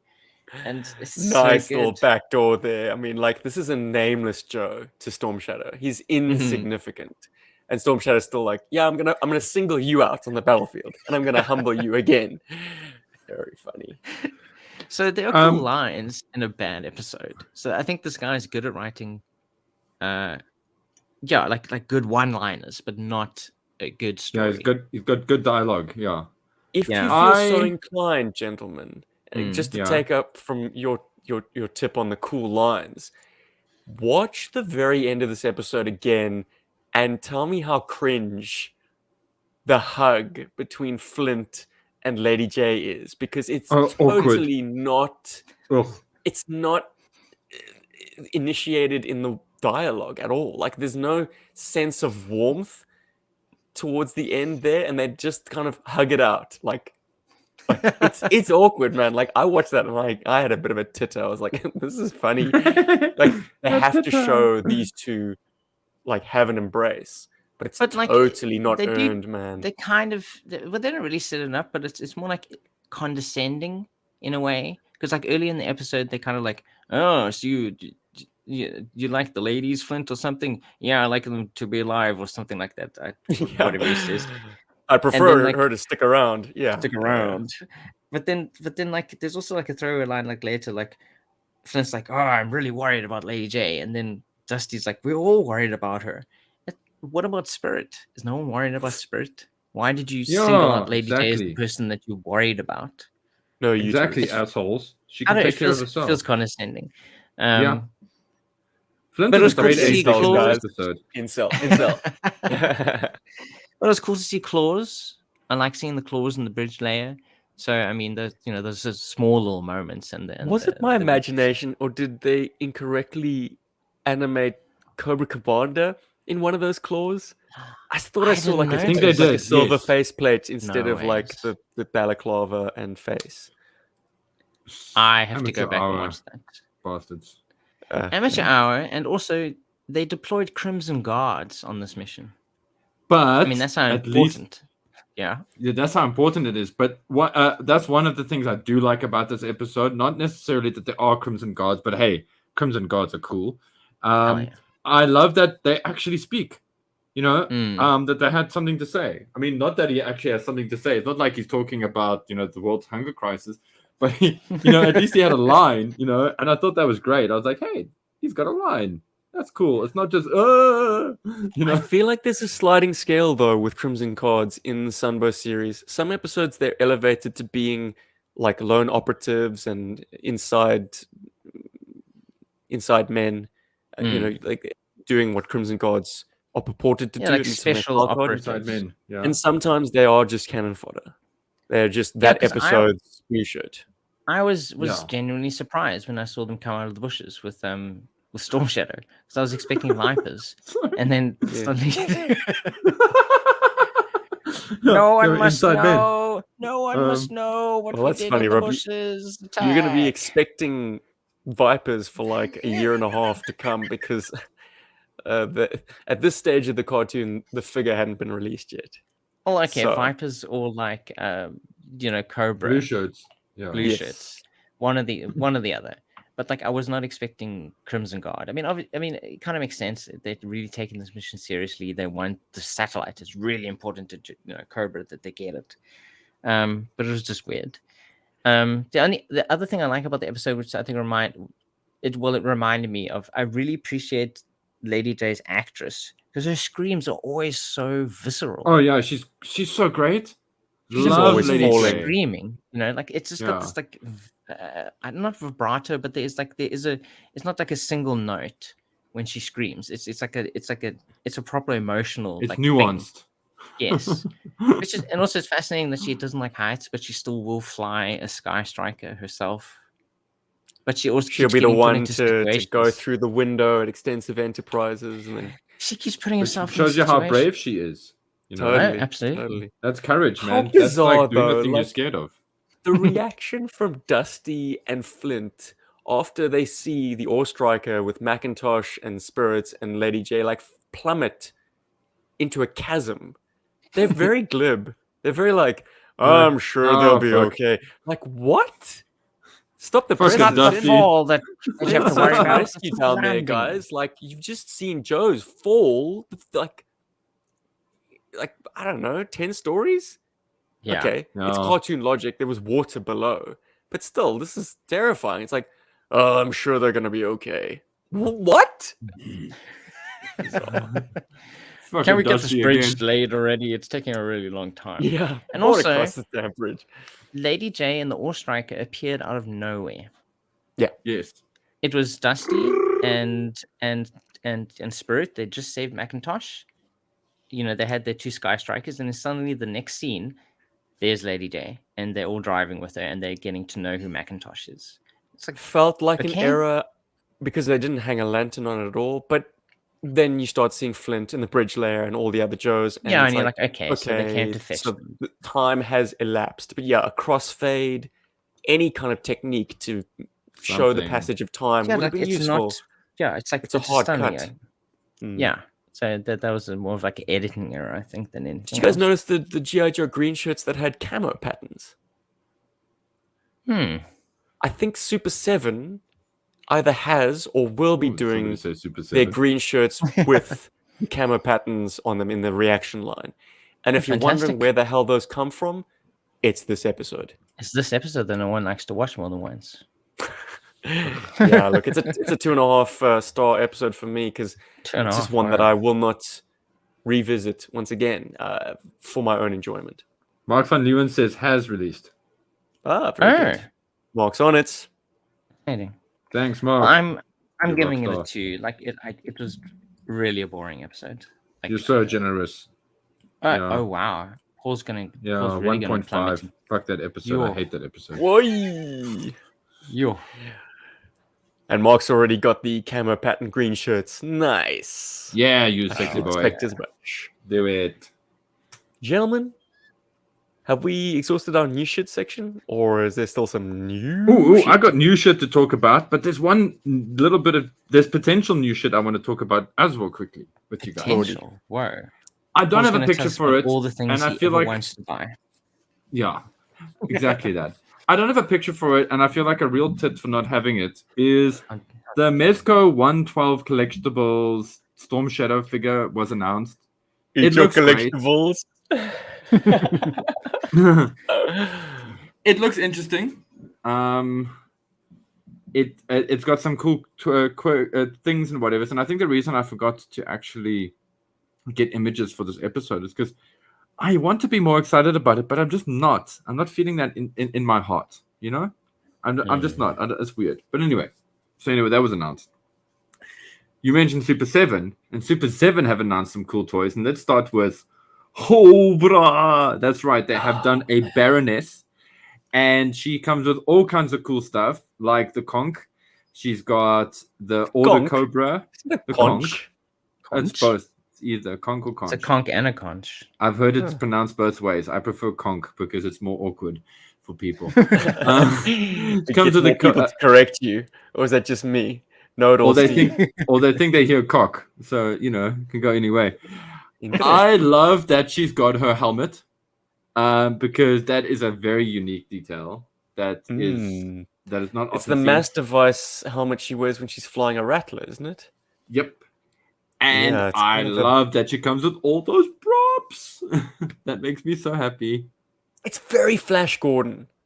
Yes. That is like some 1950s sci-fi schlock, that helmet. Love it. With a kind of a swoopy flare to the bucket, like a bat design on the top with yellow accent. It's like such a bad guy thing. It's so great.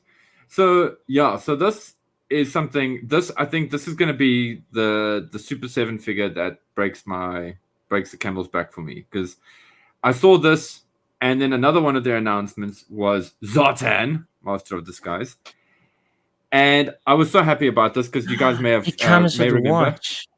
He comes with the watch from Countdown to Zartan. Sorry, that's so cool.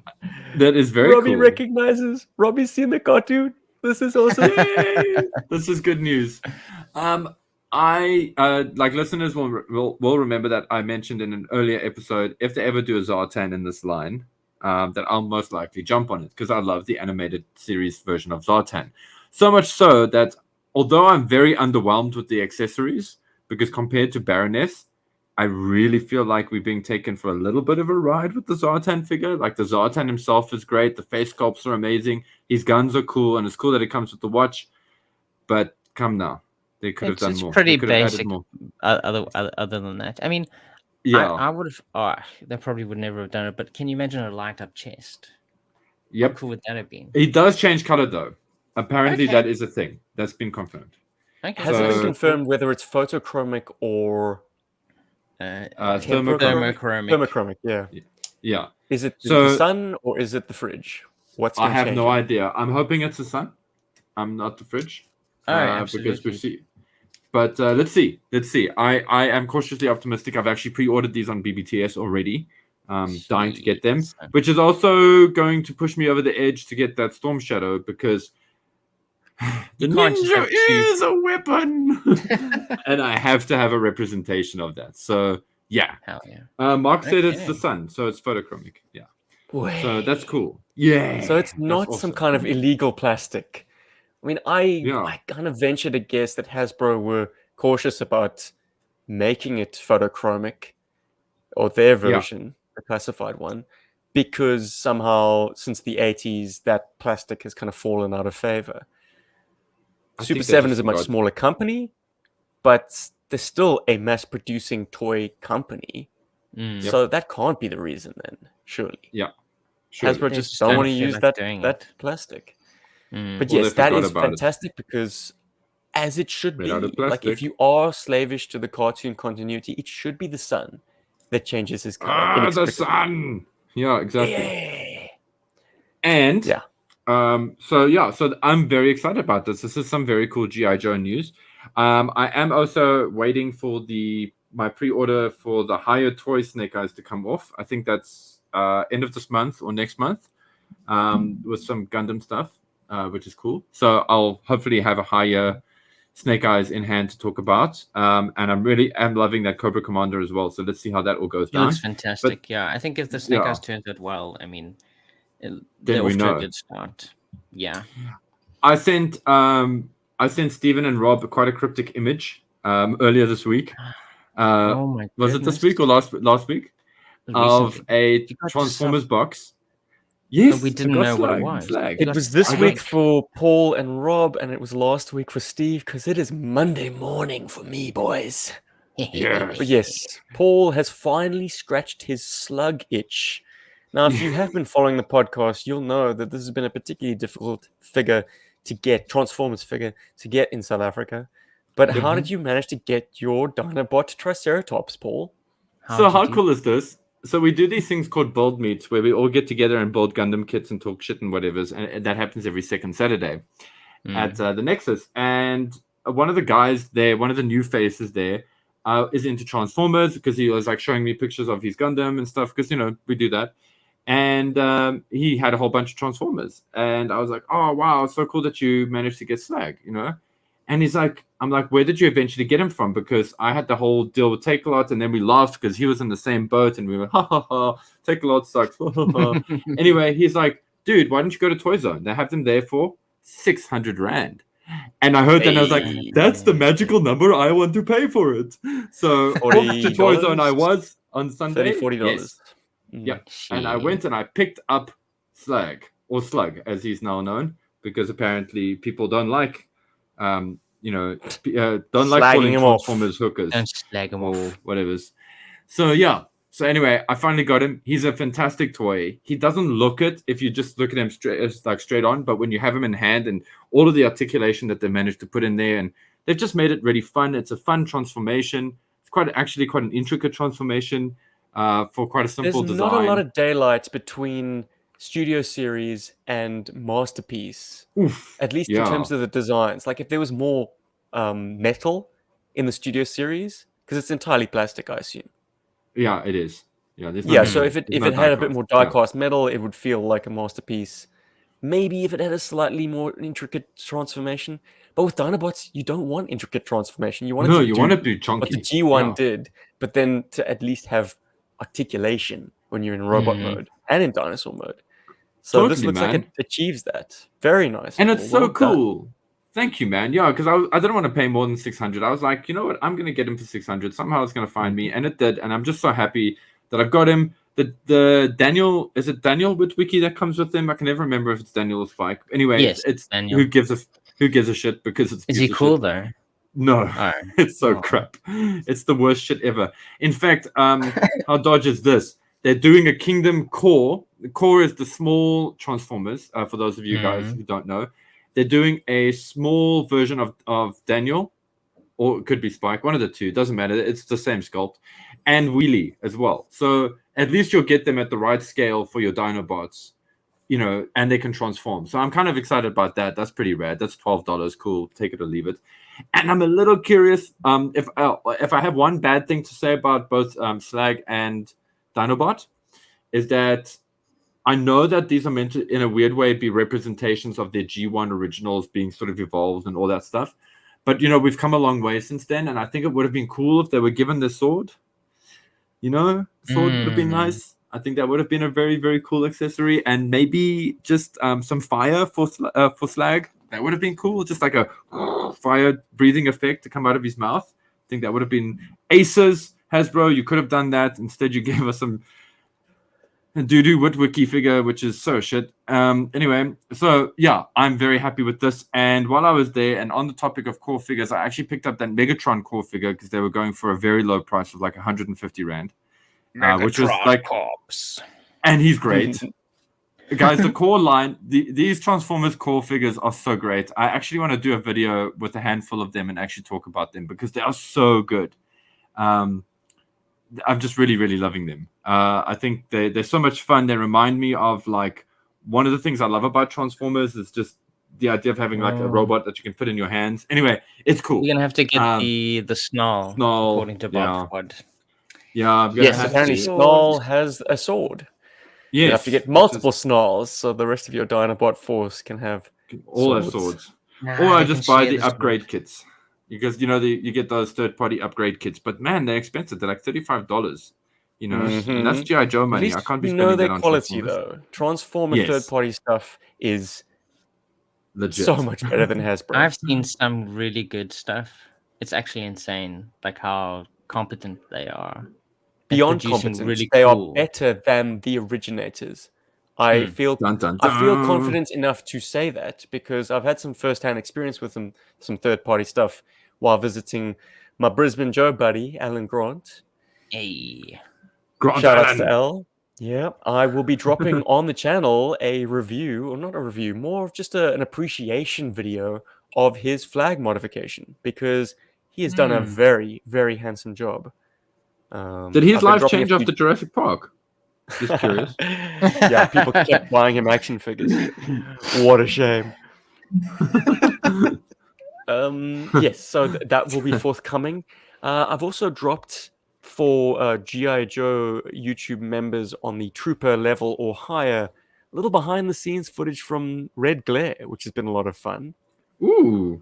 So if you want to patronage our YouTube channel to a couple of bucks each month, you can see fun stuff like that. Or you can just watch the whole lots in 1 month and then cancel your subscription. That's perfectly acceptable. Yeah, wow. You can do that too.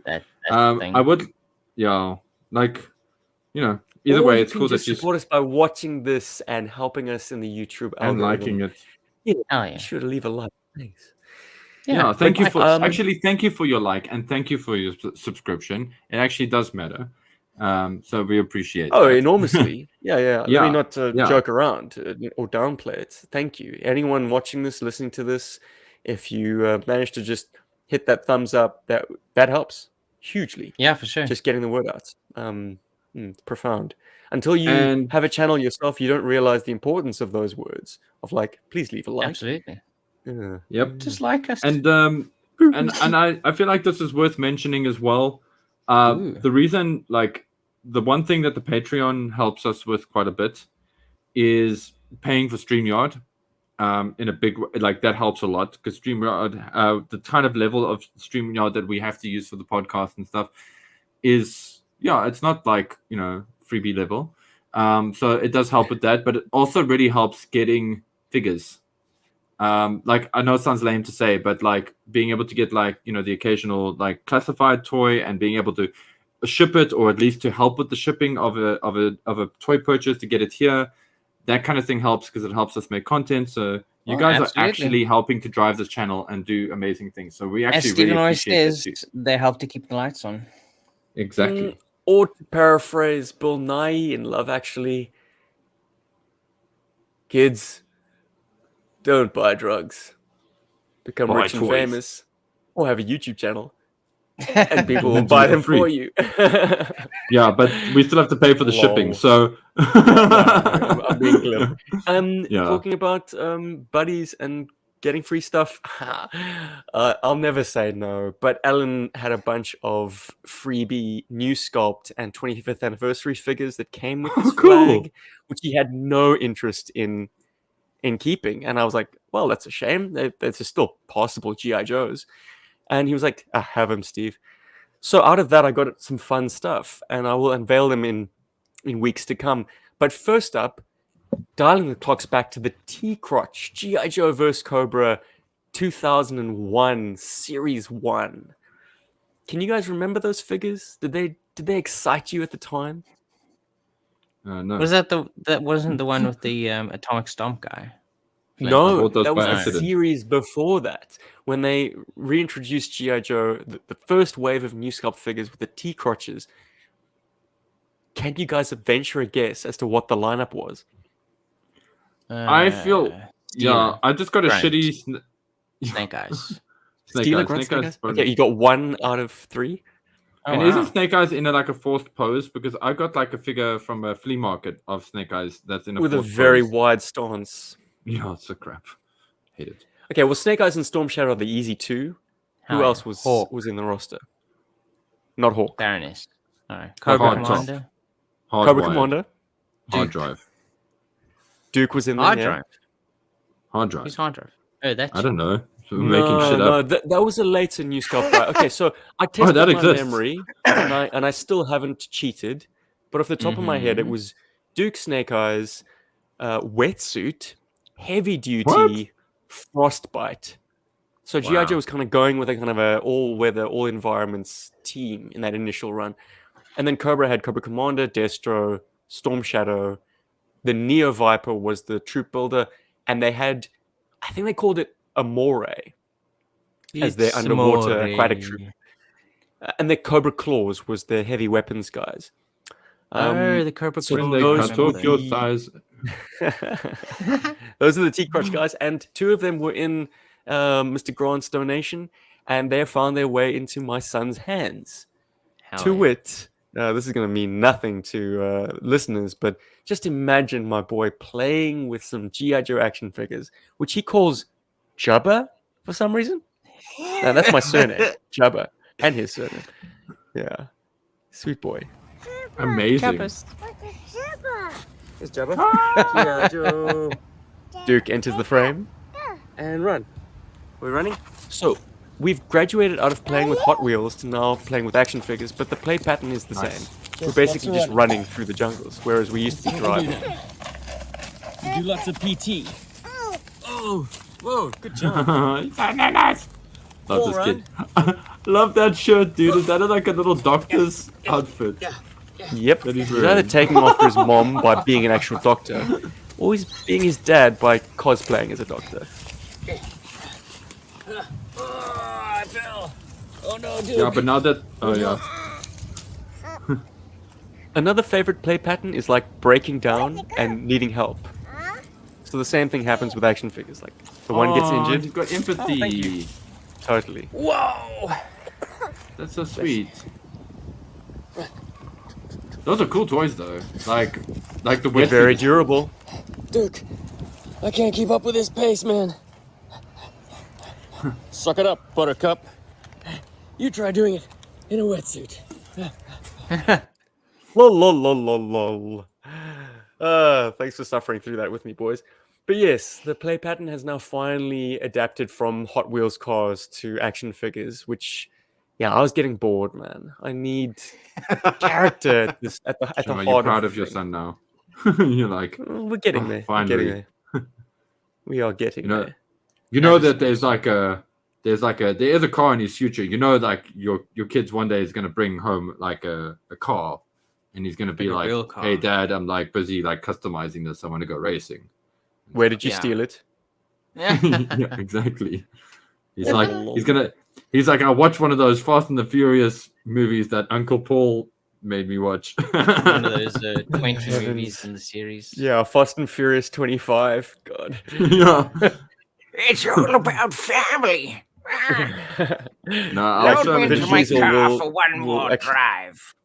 No, Vin Diesel will actually be seats sort of like Tokyo. wheeled himself. He'll be in a, I don't know, a mobility device Yeah, exactly. that is and kind of it- pimped up. Oh, it's gonna be amazing. It'd be great. Guys, I I'd think like to that- He's gonna be a thank our famous footballer. patrons. Yeah, we'll just jump in at once. It's that impasse of the show where it's time to wrap things up. It came to my attention recently that one of your designs was well, okay. Let me back it up. Ooh, a I went competition. to Alan's house wearing an eel T-shirt, a Paul Loebscher original. And I think What? not enough people know that your designs are not freely, can be yours at a price. Just check out our store. And Oh, yeah, you shit. too can be rocking some amazing and very unique GI Joe apparel. JoJo inspired apparel. Very, Inspired. very Thank you, cool Rob. Well played. designs. The IG T-shirt, the bat, the snow viper. What's it called? Snow Snow serpent. serpent. Eel Sure. version 2. Good Eel Vision 2 shirts, inspired. man. Very nice. Thank you, man. If you want to Very join our some more. Patreon, it's Hell yeah. patreon.com/GI Joburg. Chuck in a buck, help with those StreamYard costs, and get your name on every podcast. Plus, an invitation to watch us live in the madness, in the mix, It's a lot every of fun. single week. At least I think it is. Shout I outs think it to Andrew and Mark and Darren for joining us in the chats today. Especially on Easter. I hope everyone is having a fantastic Easter. Eating lots of eggs, painting eggs, rolling in the mountain hills, or whatever the heck it is you guys do. Smoking eggs. So you could do that too, I guess. Yeah. Sounds like a thing to do. And also check out Legends of the Hidden Force. I think if you don't have enough ninjas in life, you'll have so many more after checking that. And it's full of Kickstarter out. Easter eggs. It probably is. Oh my goodness. Some that we've spoken on, and It some really that you can discover for yourselves. Absolutely. Yeah, man. Thanks for joining us. We'll see you in 2 short weeks. Yo, Joburg. Joburg. Good.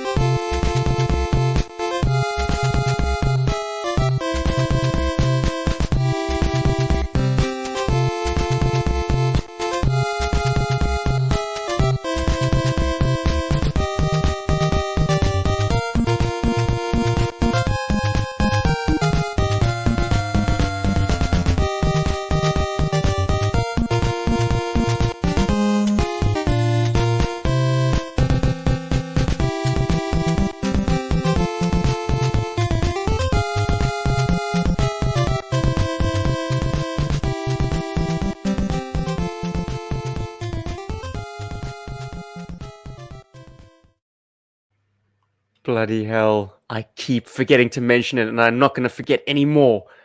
I won Talking Joe's 200th episode Squid You and Joe quiz. I won a golden Wow. Stormy. Yeah. Congratulations. Yeah. Hollow Very victory, nice. though, because the defending champ wasn't able to make the recording. Well, The defending champ being Chris you'll get it McLeod from next Full Force Podcast.